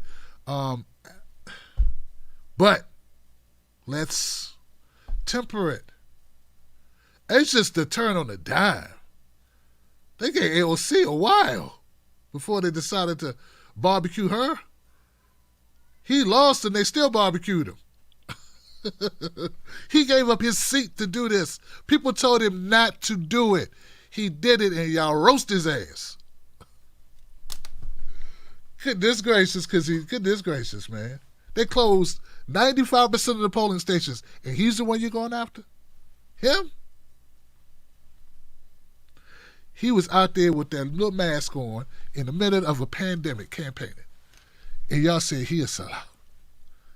I just had to speak to him, man, because y'all, Lord have mercy, man. Goodness gracious, boy. What he got to do? Kill him? I'm a progressive. I promise. Oh, I'm a progressive. I'll die for you. I got it. Oh, no. Is that what it take? Meanwhile, we got people, the best they'll do is share a meme. And they think they did enough. All right. I'm going next call, man. It's just hard, man. Politics is hard, man. I interviewed Michael Moore yesterday. We had to push it back one day. Interviewed him yesterday. I might put it out tomorrow. Because I got to edit, put a beginning and an ending to it, and put it out. Interesting, man. Interesting conversation. Michael Moore, man. Great filmmaker. Documentarian. Documentary filmmaker Michael Moore. Anyway, I'm going next call, man. I'm going to leave that there. God, I'm looking at the phone calls. People were hanging up, throwing off my count. Goodness gracious. All right, let me try to get to as many calls as I can. We're going to rapid fire for the rest to get everybody in. Okay. I got to go 727, though. 727, you're live, Freedom Friday. What's your name? What's your comment? My name's Dimitri. I'm calling from Clearwater, Florida. How you doing, Mr. Tim Black? I'm good, Dimitri. What's on your mind, sir? I got a couple of things on my mind. Unfortunately, I watched MSNBC a few days ago, and I saw this former Obama pollster on there on Ari Melber, and they were like, just fall in line, shut up. And, that's the regressive movement right there. The farther Biden gets a lead on Trump, the less he's going to do for the progressive movement. The only way that progressives are going to get anything is if this race is close. Other than that, what's Biden's incentive? You're right. Why does he have to kowtow to us? We're just going to get more of the same. It scares me because this guy he said basically fundamentally nothing's going to change. And at least I knew what the fuck I got with Trump. Another thing I want to say is, you know what, I'm so proud of my cousins, my brothers and sisters out there who's going out there for the BLM movement. I think a lot of people have gone from non-racist to anti-racist. Mm-hmm. As far as if you see something, say something and stand up for something, as opposed to just not saying anything and, you know what, I have black friends or colored friends. People are actually taking a stand because, this affects all of us. In my opinion, this is a class warfare. And I think the government has pitted us against one another by trying to distract by color and build a wall and do all of this other bullshit. Well, you know what? If they take care of everyone in this country, if they take care of the people who need it, I'm sure it will trickle up. The Republicans have given us a false narrative that this trickle down fucking economy will help us all. I'm more of a belief that if it needs to be a trickle up. You need to help the people on the bottom who need the help the most, and then it will translate to the rest of society. Yes, sir. And another thing, Mr. Tim Black, I stay in Clearwater, Florida, the #1 beach in the United States, and I was a essential worker, hospitality worker, working on the beach. And you know what? They opened up on May 10th, and 2 weeks later, because none of my coworkers, out of 65 coworkers, only 3 of us were wearing masks and gloves, and none of the customers were required to. I caught coronavirus, and since Florida is a right-to-work state, guess what they did? They fucking shit-canned me. And sent me on my way, gave me my papers. Oh, shit. We opened up and you got corona? Well, motherfucker, you can't work here with us no more. And that's where I'm at. Brother. Demetrius, so, are you better? How was your recovery? What's the status? What's going on? Well, I went and I donated a plasma, and they told me I don't have the corona anymore, so I gave my plasma to try to help out with the antibodies and whatnot. I'm unemployed currently because, I'm not going to go work back on the beach or go do what I'm doing, but any kind of recovery or help is going to end at the end of this month. And it just actually frightens me because actually I'm in the process of selling my condo. I moved into a rented apartment just to make sure I could cover my bills and cover my ass. Fuck, I'm an old dude, I'm in my 50s. I was like thinking, hey, I got 15 more years before I retire and whatnot. And DeSantis basically bent me over and fucking shoved it in wrong. DeSantis is a joke. This guy is so ignorant. And he's putting all of us in danger. And I'm sorry, Tim, to get so to go this route, but I had to say what I'm feeling. Absolutely, Dimitri, man. Brother, you sound like you're keeping it at 100 with us, and I want to thank you for sharing your story, man, about what's going on with you. And you know, if there's any way we can help out, man, we're a community here, Dimitri, and we try to help each other as best we can. So, you know, share, follow us, follow me on, you know, on social media, and just stay in touch with us and let us know, man, because we all we got. We're all we have. And I actually covered, and I haven't put it out yet, but on a show I did Tuesday, I actually covered DeSantis because he was so incompetent. He's like brazenly incompetent. I mean, seriously, he's like, hi, I'm stupid. Hi, I'm reckless with your life. He says, oh, the numbers are going up, they're spiking. And what we should do about it is exactly what we've been doing. He's not even thinking about rolling things back. We should just keep doing what we've been doing, even though more people are becoming infected. He's a piece of work, man. Dimitri, I feel for you, sir. Wow. I really don't know what else to say except stay in touch with us and please keep us updated on the situation. And you never know who, a lot of people watch this show. So maybe we got some other people in Florida who might have some options for you. But let's use the Wolfpack community to our advantage of helping one another if possible. All right, D. Thank you for the phone call, man. 512, you're live on Freedom Friday. What's your name? What's your comment, 512? Hello. Hey. Am I clear, or am I going in and out, or am I loud enough? We can hear you. It's Sophia. All right, Sophia, we can hear you. Go right ahead. Nice. So, I was looking at, I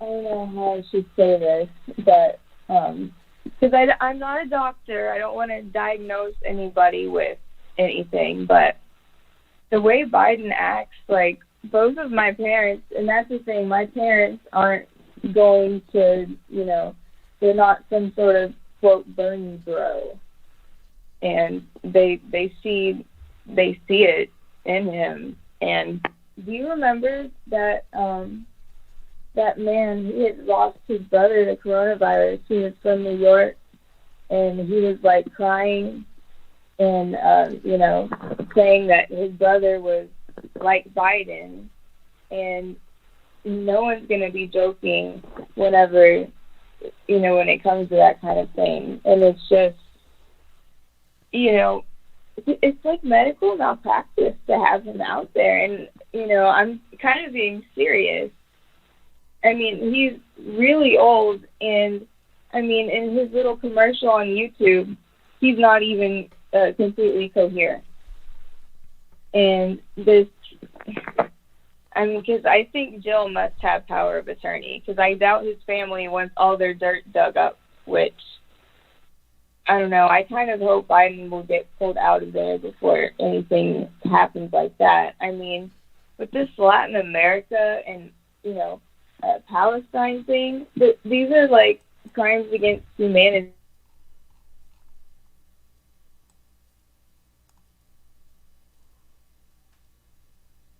In Venezuela, the people are suffering on a complete different level. They're getting attacked by the American-backed, you know, opposition, and then they're dealing with poverty in itself because of our sanctions. And I really wish that some of our, you know, Hispanic groups would kind of speak up for us and say, you know, hey,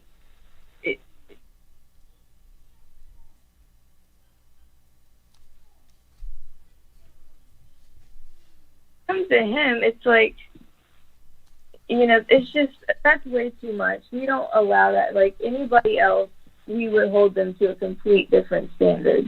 Mm-hmm. And I guess it's just heartbreaking knowing everything he has done and seeing, I mean, you can list off all of these different things wrong with Joe Biden, and then you put him just not even being coherent on the list, and it's like, that alone should be something that would signify, hey, maybe this guy really should get out. Maybe we shouldn't parade him around like this.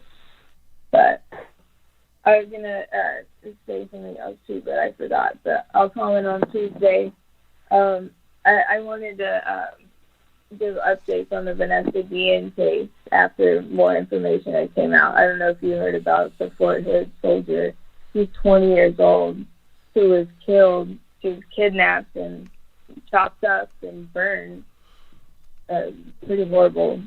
But thanks, Tim, for letting me talk and ramble. Sorry about that. But have a good night, and thanks for doing your show this late, even though I know you're probably really tired.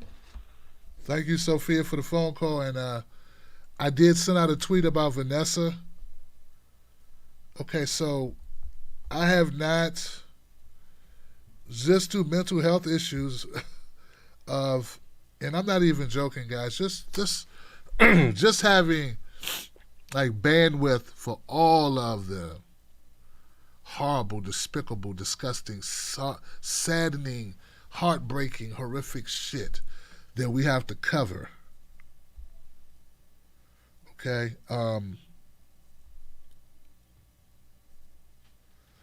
Vanessa Guillen.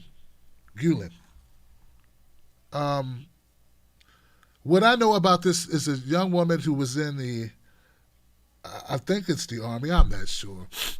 She's in the armed services. She works for our military, and she was being harassed by a colleague, a fellow member of the military. Very young lady, like 20 years old. She was going to have a meeting where she's going to file sexual harassment charges formally on this person. It seems that she had a conversation with him the day before she was scheduled to do that, where she informed him that she was going to do that. And based on what I've read, it appears, based on evidence, that he attacked her, and that he beat her with a hammer.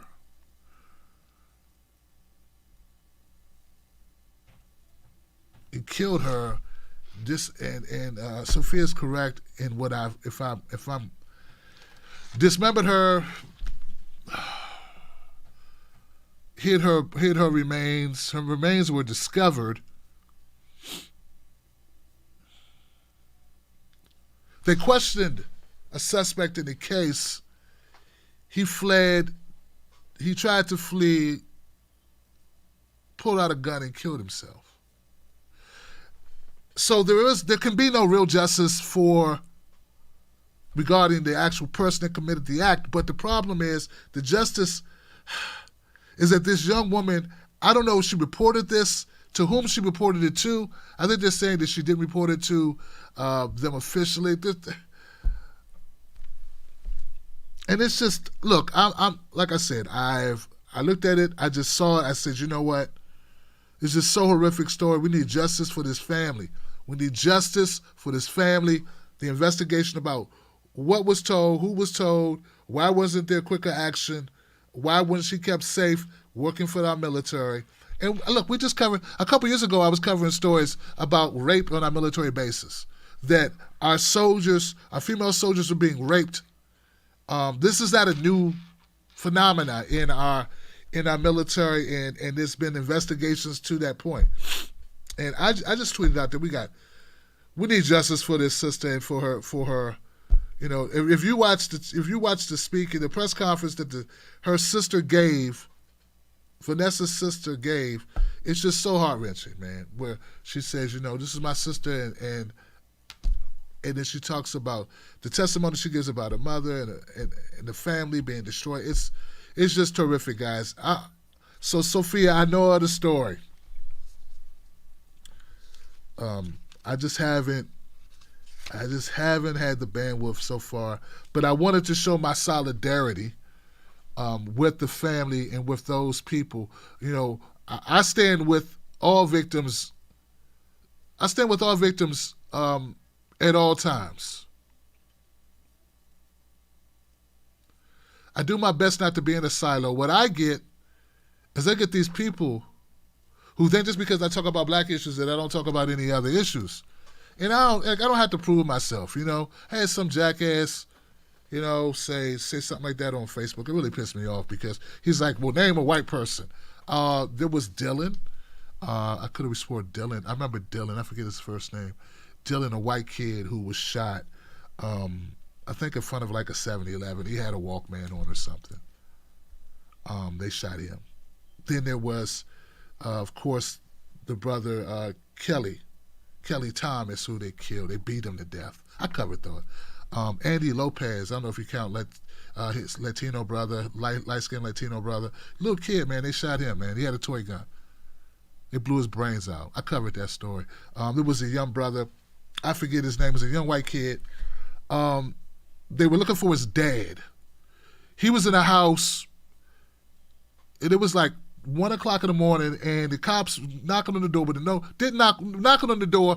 Kid goes to the door, runs to the door, because you know how cops knock on the door. He answered the door because he's a big kid, like 12, 13 years old. I guess they thought he was the dad. He had a Xbox or Wii controller in his hand. The cops shot him and killed him. Then there was, of course, Tony Temple, who was killed by police, unarmed.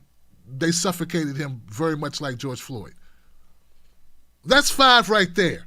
But if you never watch my content, you watch George Floyd, Rashard Brooks, and Breonna, and say all you care about is black people.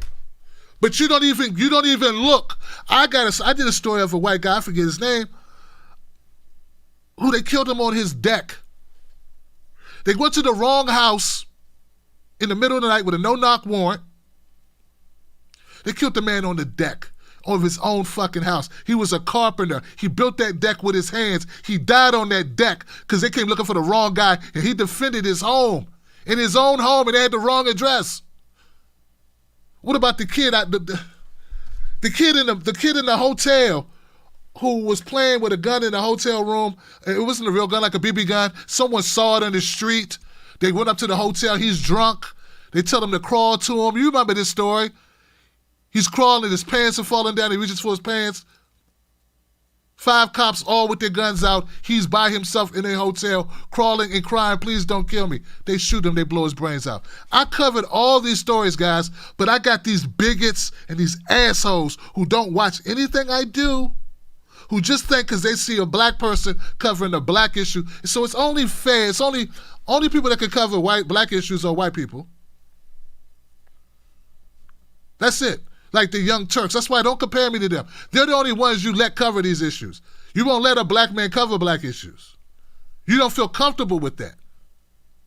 You understand what I'm saying? They're not comfortable with black people covering black. Now they'll blow up a TYT. TYT has had millions and millions and millions and millions and millions and millions and millions of views talking about black issues. Now, you like hearing it from white people talking about black pain, but don't let a black man or black woman cover black issues unless they're Candace Owens or Brandon Tatum or somebody else who's going to make the black person, even though he's a deceased victim, the perpetrator or the bad guy. That's when you're cool with it. That's when of course, guys, I'm not talking about you guys. I'm not talking about the wolf pack. I have somehow managed to find and locate you guys and then grow it, and you guys have told your friends, like-minded friends of yours, and we have somehow together, you and I together have built this community. Man, but I swear to God, man, you guys are an oasis in the sea of bullshit. You have no idea. You guys are, you are a cool glass of iced tea, in a sea of sand sandwiches. You guys are home cooking in a sea of dirty, nasty fast food joints with day-old bread and rotting chicken fillets or something. You guys are amazing because you don't know the crap I put up with on social media. So Vanessa Guillen is a horrific story that I have only yet to start to dig into. I would like for all of us to care about all of us being killed unnecessarily by the state. We shouldn't have to pay people to kill us. We shouldn't have to fund it. We should be able to put that money in our schools.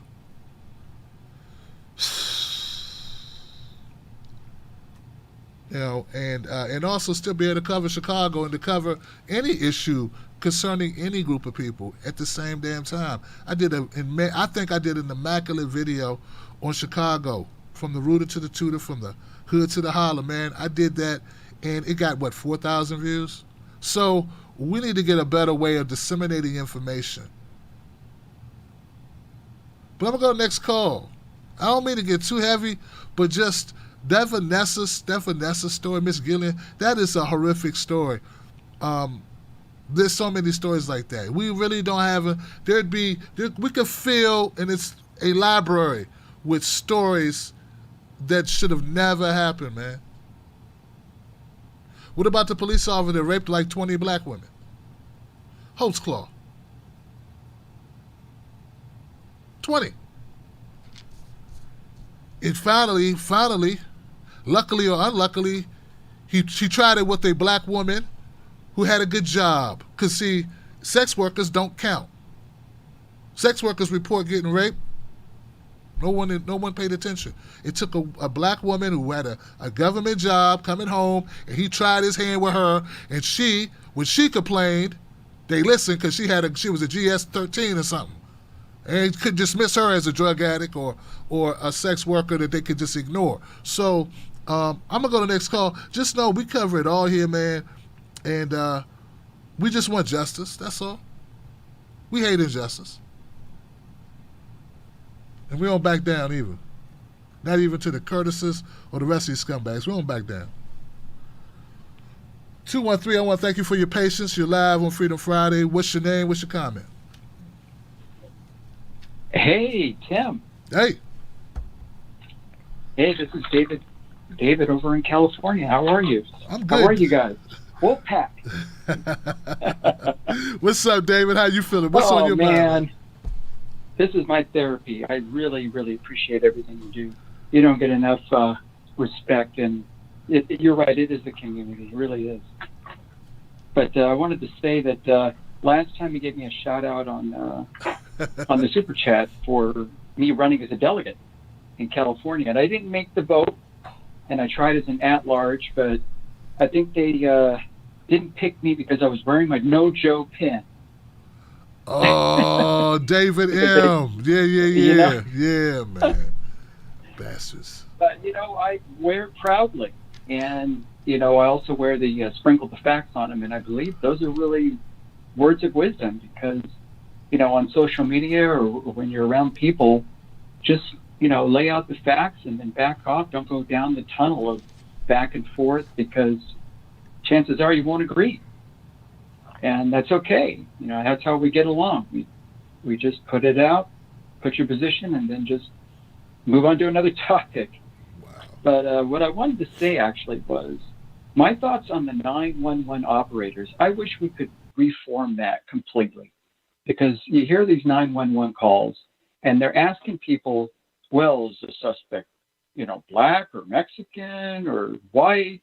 And it just sounds ridiculous. I mean, if they could just have some skilled people taking those 911 calls and they could figure out that maybe the caller saying somebody looks sketchy or whatever, they could not send out a unit and maybe send out a healthcare person or just get that person off the phone. I mean, I bet you there's a lot of 911 calls that are not legitimate. That's all I'm saying. It's just terrible. And I also want to apologize. If I've sent too much on Facebook Messenger, I will back off on that. I'm not trying to ask you to do stories. I'm just sharing. That's all. So that's that. And also one of the things, the Zoom call that I do with my groups, I want to encourage that, you were going to have that thing once a month with members maybe, or people that just, chipped in $10 that we could do that. That would be really cool. Maybe once, in a while, because I missed out last time. My computer wasn't working right and I couldn't get on that one, group call. And that would be really cool. And let's see what else. I have a question. Tim's Take Two. Is that the number 2 or is that two spelled out, TWO at gmail.com? Just curious. It's I tried to the email number you, two, so- The number 2, David. Oh, okay. And then I also want to throw out this quote: "It always seems impossible until it's done," by Nelson Mandela. That is so true. Bernie says that. Nita Turner says that. And, those are some words for wisdom. And anyway, I know it's getting close to the end of the show, and I wanted to, just thank you for everything you do, because I really, really feel good after listening to your shows, always. So thank you, my brother. Thank you, my brother. I appreciate you, man. And I'm sorry to hear about the Joe Biden, no Joe button. May it hurt your chances, man. I stopped wearing mine because I was wearing it throughout the entire primary season, right? And what I kept getting from people writing me was they just assumed I supported Trump. Because that was it. Like, Bernie dropped out. And I did not like that. Like, I'm not a Trump supporter. So there are people still to this day who are mad I stopped wearing the no Joe button. But I'm not voting for Joe Biden, but I'm also not voting for Trump. So people see, when you don't a picture's worth 1,000 words, and people are going to make inferences. They're going to infer things based on what they see. And if you just see a guy with a no Joe Biden, you're going to think that's a Trump supporter. It's got to be. Because the brain doesn't go, maybe he hates everybody. Maybe he doesn't like any of these guys, neither one of these guys. The brain doesn't tell them that. It tells them we got this black guy who loves Trump. And if I were to dump Trump, they think, oh, it's a black guy who likes Biden. Because I got dump Trump buttons. Here goes my dump Trump. What happened here? My dump Trump. So I don't wear this the same reason, right? Because I don't want people. Can you see that? That's crazy. Anyway, I don't want people thinking. I don't want them thinking that either, right? That I support Biden. So it became a hassle, bro. Because you can't wear it all at one time. I don't want people putting me in either one of those groups. I don't want to be in either one of those camps, man. What's going on here? Okay. All right, guys. I'm going to go to the next. I'll go next call. Let me stop talking. 608, you're live, Freedom Friday. What's your name? What's your comment?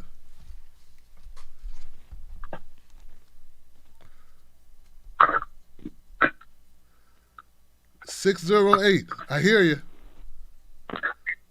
Yeah, is this Tim? Yes, it is. Who's this? My name is Steve in Wisconsin. All right, Mr. Steve. I was wondering. Go right ahead. I was wondering if people would vote for Joe if he had a progressive as a VP. Woo! Hey, Steve, I got to leave it there, man, just because I done ran my mouth so much. I want to get everybody in. I'm writing down Joe vote if progressive. Running mate. Okay, so I'm going to put a star by it. I'm going to come back to it, okay? Next call, just so I get everybody in. 615, you're live. Freedom Friday. What's your name? What's your comment? Hey, what's up, Tim? This is Chris from Nashville, and I'm going to make it really quick. But I just want to just say how sick that Nancy Pelosi and Chuck Schumer are. They said on Twitter for the last 2 days trying to blame the Republicans for not helping with health care, mortgage relief, and payments, when they sat there and passed 3 bills that set and helped the lobbyists, corporations, and big banks. And anytime a progressive tried to fight for the health care or expansion of Medicaid, Medicare, she sat there and told them no. So now they're sitting up here trying to blame the Republicans for not passing this 4th bill. And just like I've been telling people on Twitter, if they really cared about the people and their problems, then they would have put all that stuff in the 1st bill, the 2nd bill, and the 3rd bill. And then my last point is this.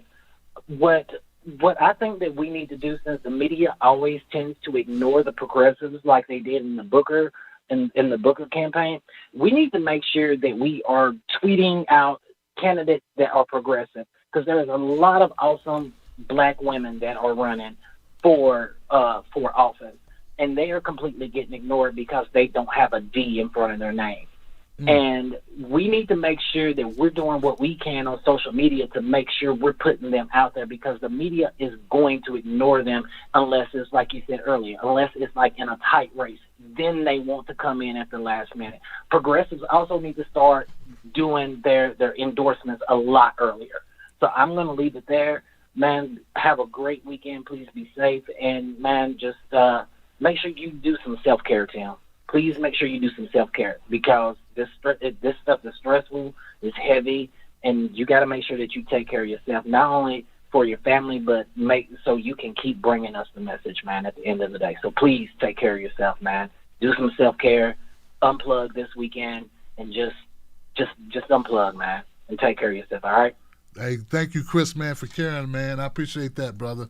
And I like your comment as well about getting involved a lot earlier, if possible. As progressives, we need to do that. 814, you're live, Freedom Friday. What's your name? What's your comment? Tim. Hey. Hey, can you hear me? Yeah, I hear you. Who's this? This is Josh from Pennsylvania. All right, Josh. What's on your mind, Josh, from PA? I just wanted to tell you, man, you have a great show. Love it. Thank you, brother. And check out, I'll be real quick. Check out in Pennsylvania, there was a African-American shot and killed by police. First time ever. And he had mental disabilities. But still, just like you said a couple weeks ago, mental disability does not mean a death sentence. It shouldn't. It should not at all. So I just want to bring that to your attention. Love your show. I know you got a lot of people to get through, so I just want to get off real quick. Just wanted to let you know about that. Have a great night, Tim. Love your show. Hey, thanks, Josh, for the phone call, man, and the update. I hadn't heard that. It's probably making the waves right now, making the rounds right now, I should say. If you looked internationally, what other countries, I think somebody else brought this up, didn't they? Didn't one of our callers in the Wolfpack just bring this up about how other countries, how much training they have to undergo in order to be police officers, and say like Australia or Sweden? It's like 2, 3, 5 times as much. Like there was like a chart that showed how long they had to train, and some of them don't even carry guns, and they still had to undergo a much longer period of time of training. And then the mental health, almost as much as a half of the cop shootings are with people who have mental health concerns, who need mental health treatment. And our officers are not trained to deal with that. And that's if you just say, that's just saying if the officer wants to do the best job. I'm not even accounting for the rogue or the killer cop I'm just saying for like basically. Even if you got a cop that's a good guy or good woman or good whatever pronoun we're gonna use, right? They're not even trained to deal with it. Man, I tell you, man, anyone who thinks that we don't need to have our policing revamped is only looking through the eyes of themselves. It's sort of like we talk about our health care, right? When I was a younger man, I didn't know anything about how bad our health care was. And until your parents get sick, as you get older, or family members get sick, until you have a brush with it, whether it's you or a family member or a close friend, only then do you realize how bad our healthcare system really is, or unless you work in the system. People have no idea how horrible it is. People are literally working to 70, 75 years old to keep health insurance because without it, they would die. There are people literally right now, every day, dying because they don't have health care or they can't afford their medications. Right now. And As we were kids coming up, how many people knew about it? In your early 20s, did you really know about it? I was too busy trying to figure out how I'm going to take care of family, how I'm going to make it on minimum wage, how can I get a better job? I had no idea how bad our healthcare system was. It wasn't until I started doing volunteer work here in D.C. for organizations, causes, community. I worked as a community activist and a community organizer when I was in my mid-20s. I learned a lot about redlining, about healthcare, about these issues. But if it wasn't for that, I would have never known. No one talks about it, Johnson. So, policing, people don't know about the issues with policing because no one talks about it. And if they do talk about it, they do so much gaslighting with Fox News or MSNBC, just gaslighting on these issues, and they don't get down to the core of it because they really don't want change. They just want to rile you up to get licks or clicks in viewership. Steve says, if Joe had a progressive on his ticket, would I vote for him? Wow. And considering the fact that we don't, like, it's not a vote, we have a representative democracy, meaning we have the Electoral College, and in that, my vote don't mean much. I live in Maryland. Joe Biden, unless he falls down a flight of steps and breaks a hip, he's going to win Maryland. Even if they find him with I'm not even going to say what I'm thinking. Unless they find out, unless Joe's name pops up in Jeffrey Epstein, a Jeffrey Epstein biography or diary or travel log with beside it the dirty deeds he may have done. Unless that happens, Joe's going to win Maryland walking away. So I don't think there's much that Joe could do to get my vote. I don't think there's anything he could do. Not much. There's nothing he could do because I wouldn't feel good voting for him. I don't want that on my head. And luckily for me, unfortunately for some of you who may live in a swing state, I don't have to make that decision. I understand why people will make that decision, though. There's a litany of things that Trump is doing that are horrible that have nothing to do with not just him not wearing a mask. How about him appointing all these conservative judges across this country? That those judges that definitely impact the lives of poor and working people all across this country in an adverse way, whether it be voter suppression, whether it be lack of voting rights, whether it be health care, whether it be minimum wage, whether it be mandatory sentencing. I mean, he's installing conservative judges at a record-setting click rate. Do you understand? At a record-setting rate. Donald Trump has already appointed more conservative judges in his first 4 years than Obama did in his 8 years. Do you understand that? And that directly impacts neighborhoods, people every day. The Supreme Court only touches maybe 100 cases a year. Those judges that have been appointed by Trump will touch thousands. That's just one reason to get rid of Trump. People make it about personality or the fact they hate the Democrats. They have such a disdain for the Democrats, they're not paying attention to anything else. So I'm glad I don't have to make that decision because, like I stated, Joe Biden is going to win Maryland in this electoral college. So, But if you're in a swing state, you got to make a hard decision. I understand it. But I'm like Dr. Cornel West. I will never, ever, never, ever, ever, never lie for Joe Biden. I don't give a damn. I will never lie about his record or the lack of leadership or the lack of trust I have in Joe Biden. I will never lie about it. I don't believe anything that comes out of his mouth. Not a scintilla of it. Because he hasn't demonstrated it. Not to me. People say he's a nice guy, he's a good guy, he's an interesting guy, whatever. They met him, they know him, I never met him. And what I can see, all I see is the carnage of the crime bill. All I see is the horrible, what he did horribly for student debt. You can't discharge student debt. We got people dying today and having to come out of their estate because of Joe Biden. Student loans. Joe Biden. So, to me, and then let's not even talk about the stuff he won credit for under Obama that he don't think that he should get credit for, he should get blamed for. You know what I'm saying? So, it's so much, man. But it just bothers me that some people don't focus on what Trump's doing. I mean, how many people knew about those justices? How many people knew about those conservative judges and the powers they yield? Man, they go unchecked on the local and the state level. Do you hear what I'm saying? Basically, we got a bunch of Jeff Sessions in black communities right now because of Donald Trump. And there's people too busy talking about he's just a symptom. That's why I get furious about it. Because you just take a little look and see some of the shit he's doing. Rolling back environmental concerns. Who does that hurt more when you roll back environmental protections? Poor people. Where do you think they dump their garbage at? They ain't going to Beverly Hills, Joe. They're going to poor neighborhoods, poor areas. We always catch the most heat. So if he's helping the poor, he's hurting the who?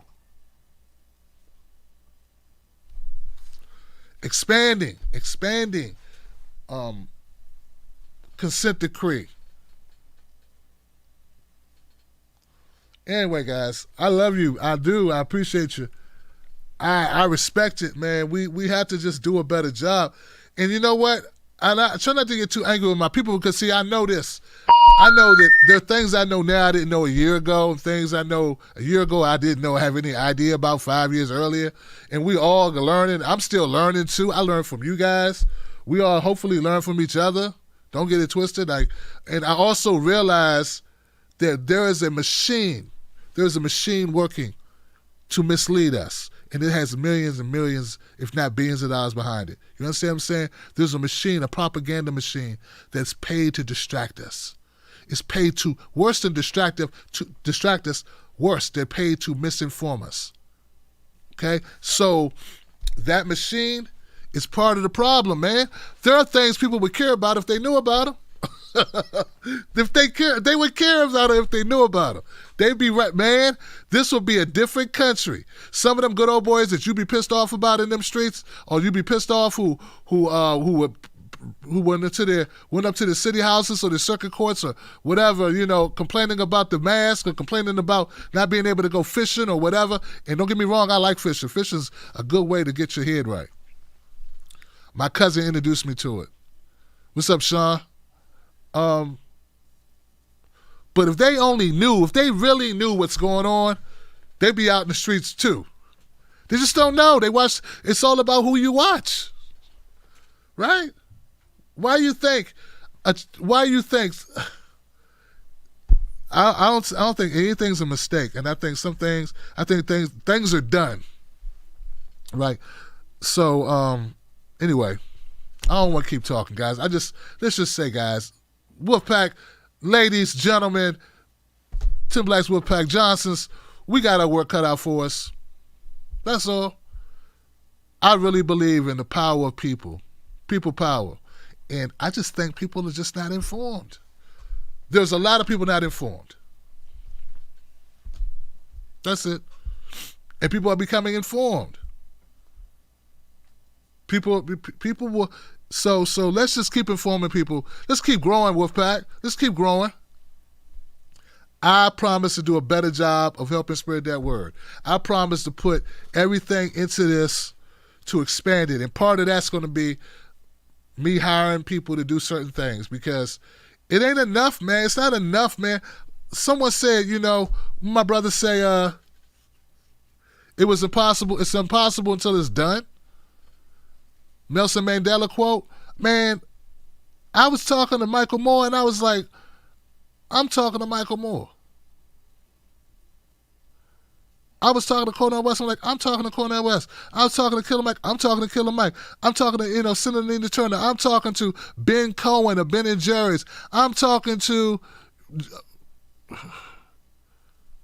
Dr. Cornel, I'm like, but what difference does it make if the whole world doesn't know about the conversations? So TBTV, TTL Media, Tim Black's Wolfpack, I'm going to do a better job of getting the word out about the great stuff we do. Professor Zinkas came on the show and talked about women trauma and issues concerning women's rights. And I'm like, man, if more people can hear that conversation, so I can't just rely on YouTube to spread the word or Facebook. Right now, Facebook, everything I put out on Facebook, you know what they do? They send it to Trump supporters who thumb it down and step on it. They're not even sending my work out to my audience. They're sending all of my work out to Trump supporters who just get pissed off and flag it.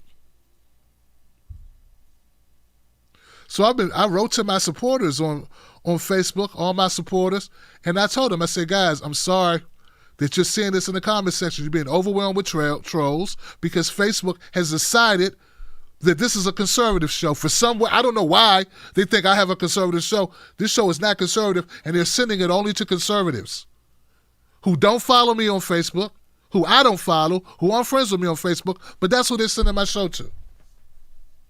So we got to take spreading and awareness in our own hands. We can't allow on algorithms and luck and benevolence of platforms. We have to take it and run with it.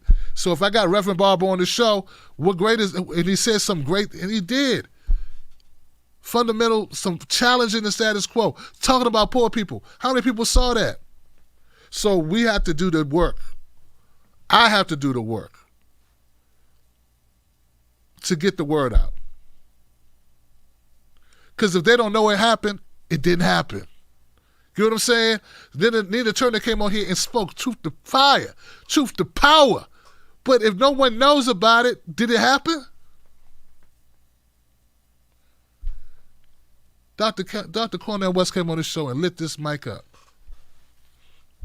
One of the most renowned truth tellers of his time. He's going to be remembered through the ages. He came on my show. He spoke to my audience. How many people know about it? No one wrote about it. How many people talked about Dr. Cornel West coming on the show? And I mean other channels. 0.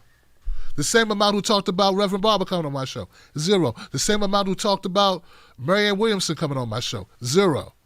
So it's our job not to wait for people to hook us up, people to amplify our message.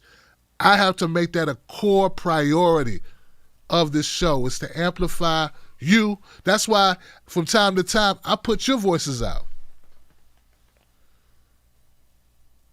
No one's doing that for me. I'm doing that for you because we're a community. The people don't want to, no one's putting out Tim Black videos but Tim Black. But I'll put out a Kira video. I'll put out a Brother Eric video. I'll put out a Shantae's video. I'll put out different, a Sophia or Mama Alaska, Laura or someone. I'll put that out because it's important that the messages are sent, that people hear it. We got a brother, Dimitri, called up and told you the story of catching COVID, and would they give him a pink slip?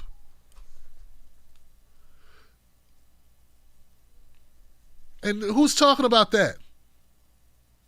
They're not really talking about it, Dimitri. You know what I'm saying. Are they really talking about that? You said it was like Devin DeSantis bent you over and didn't even give you the benefit of a kiss or buy you a drink first. And who's talking about it?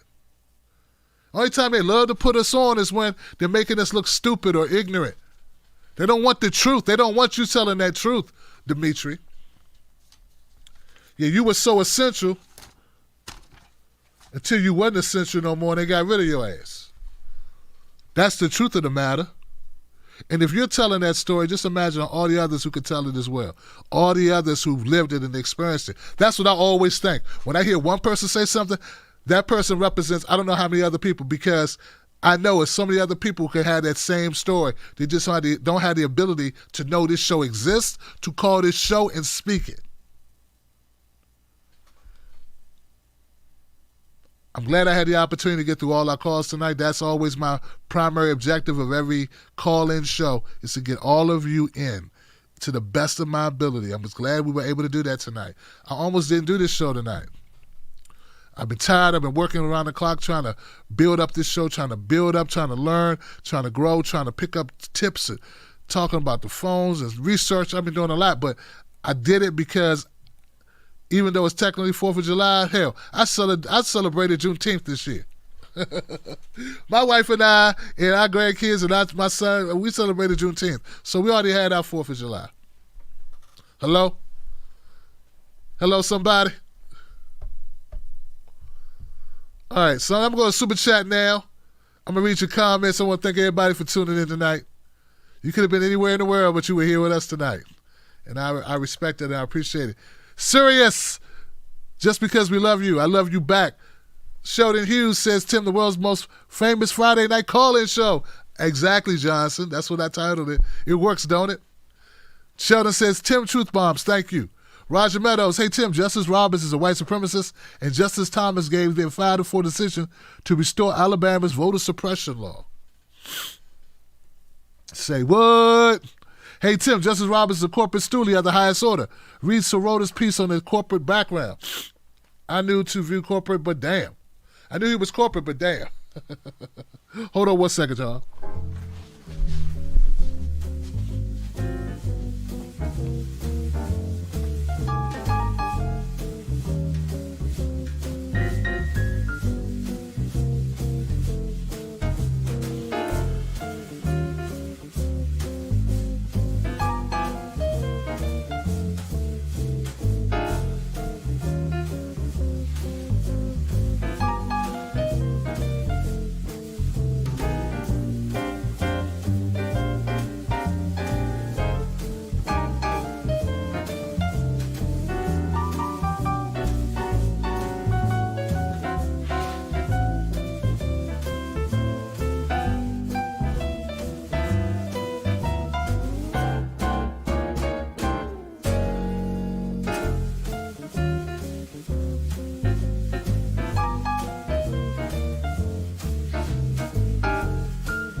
All right, guys. Sorry about that.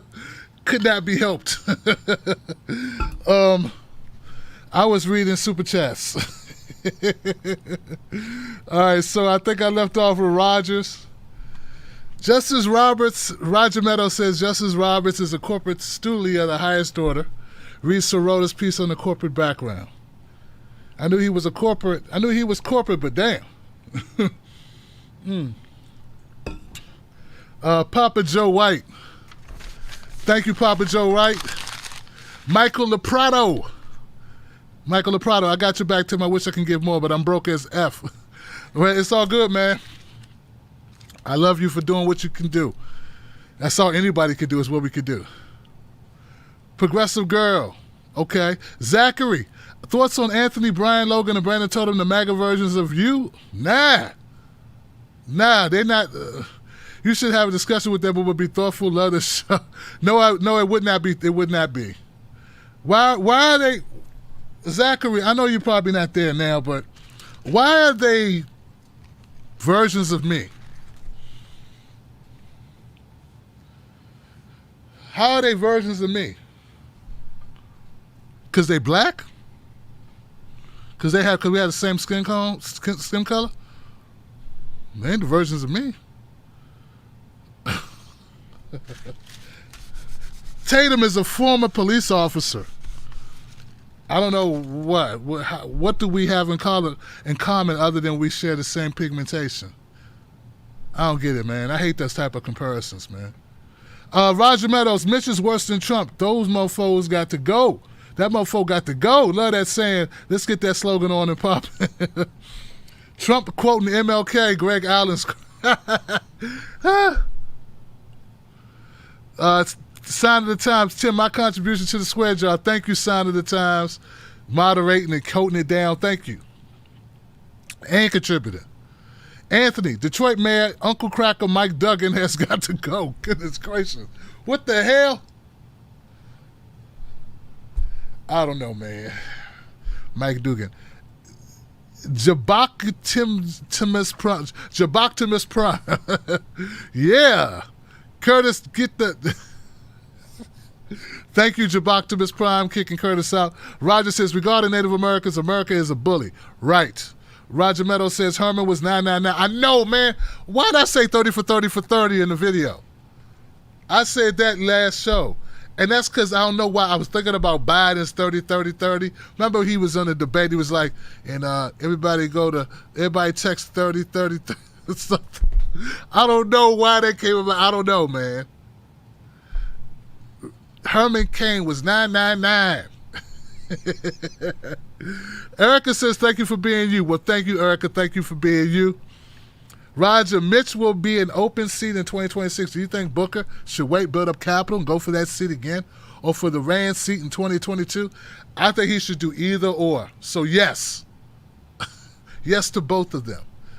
Man, Booker's 35. Keep building, brother. You are on your way. Crystal Hunt. Thank you, Crystal. Hey, TB, keep up the great work. Love your show. Thank you, Crystal. Welcome to the Wolfpack, Crystal. Kelly M says, a little money for the swear jar in honor of Rev Marie. Yeah, Rev Marie called up and she was, Rev, I heard you say shit a couple times. In the chat, asked for one of us to super chat you to get Discord. Love to the Wolfpack. I need to look into Discord. Curry says, wear both buttons. But see, that's not cool, man. I'm a brother that likes to, I like to dress up. I don't want to wear a bunch of buttons. I ain't into that. Ramona Lawson. What Ramona talk about? Ramona, what's up?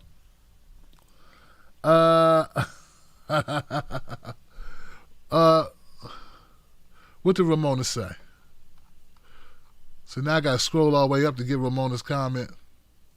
Wolfpack and people power. That's right. Algorithms suck, Tim. They do suck. Oh, they said John. So someone just pointed out something about Jon Stewart. Jon Stewart, the way he's framing Joe Biden. I've heard Stewart sound way too conformative with Joe Biden. I did. I heard him sound way too accommodating to Joe Biden. I was like, huh? George says, I heard Dr. West call you a Martin William Monroe Trotter. I know, man. Mr. Trotter was a powerful man. He was an accomplished man. His ending is a cautionary tale, though. But very, very accomplished. So I gotta take care of myself, like my brother Chris said.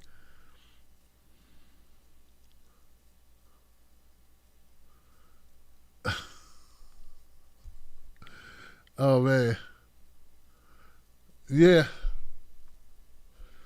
I was not called the person I was talking about. I don't know why I'm going through comment section now.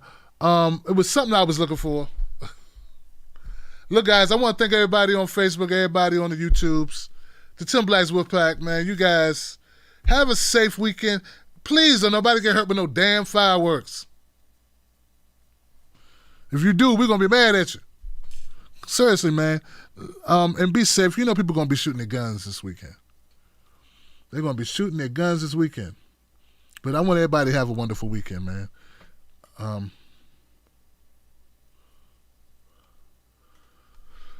What else, Ramona? Jiffy, who was it? Oh, Diana M. Diana M.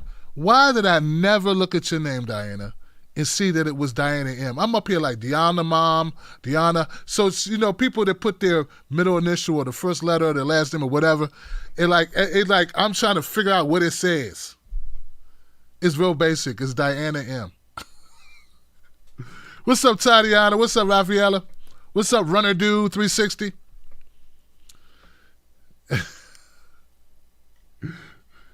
What else? Progressive, yeah. Thank you, Sirius. Everybody, man. Tania. I'm gone, guys. Have a great weekend once again. Don't forget to go to patreon.com, Tim's Take Live. Become a member. You can also join on Facebook or on YouTube. And it's good to hear that you want me to do another one of the meet and greet things or something. We have a virtual meet and greet so that we can like chat one-on-one. It's really dope. So I wasn't going to do it unless I thought people wanted it, because I'm just me. You know, I don't think of myself no celebrity. I'm like, I don't know if people want to pay $5 or whatever, is it $5 or $10? It's one of those to do a meet and greet with me virtually. They might not want to do that. I don't want to say, hey, we're going to do this, and only 2 people be like, okay. So I'm down to do it, but I'm going to do a post to see if people want to come to it. And only if we get enough people will we do it. Hate to do it that way, but I just don't think I'm that interested. You know what I'm saying? All right, guys, that's it. Neil. What a Neil Sanger. Neil Sanger, what's up, man?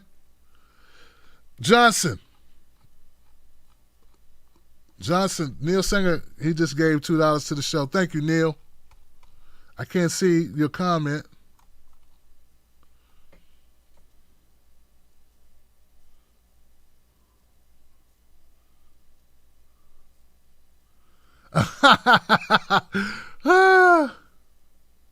Thank you, Neil. Someone says, I hate Tim's current phone system. Join my hate. I know, man. But see, my provider, that's a virtual phone system with Blog Talk Radio. My provider is Xfinity or Comcast, and you got to sign a contract, and it would be like 5 times more expensive to do it that way, but it would be more reliable. Maybe 6 times, 8 times. It'd be a lot more expensive, but it'll be worth it. We're talking thousands of dollars a year as opposed to $500. Not even that a year. And you got to sign a contract. So I'm kind of like debating if it's the right way to go. So there's reasons why we're really being very cautious in trying to decide what's going to be the best way in getting information, as much information as possible. And when you got a hectic schedule and you don't have time to sit on the phone and chat with these people and meet with technicians and all this stuff, it becomes difficult. But we're going to get it handled. I will get it handled. I promise you I'm going to get it handled because it's too damn important. David, John Stewart said Joe Biden understands law, so he feels he's better than Trump. Thank you, David. I knew it was some lame-ass comment. And that's supposed to be the guy. John's supposed to be the guy, right, who inspires so many people. I like John better when he was helping the wounded warriors or helping the first responders who our government neglected after they got infected and caught cancer. I like them better doing that, not this. Not kissing Joe Biden's ass. I don't like that. That don't go well with your comedy chops. Doing that old shucks, he's a good guy. Yeah, you know, some of the loss that he knows about is losing 3 times running, and also the loss of life that he caused with the Iraq War, and the loss of life with the 7 wars that him and Obama started or amplified during their time. Or, I don't know, the loss of the middle class. I don't know, pick your loss. He knows a lot about loss, John. A lot about loss. It sounds like John knows a little bit about loss too. He's lost the thread. Where'd the thread go? I can't find the thread. All right, guys. I'll see you soon. I'm Real Tim Black on Facebook and Twitter. Tim Black at Night on Instagram. Be safe. Peace. I'm out.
Tim Black Show is brought to you live. We stream live. That's from the live YouTube internet audience on Facebook.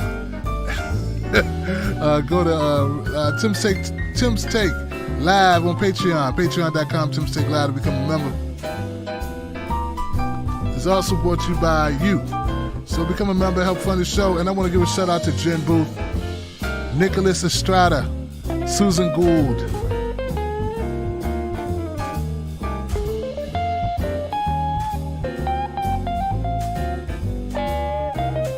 Natalie Capel, Barbara Pendergrass Thomas, and all the great watchers on Facebook, including Michelangelo Hamilton, Rahul Majumdar,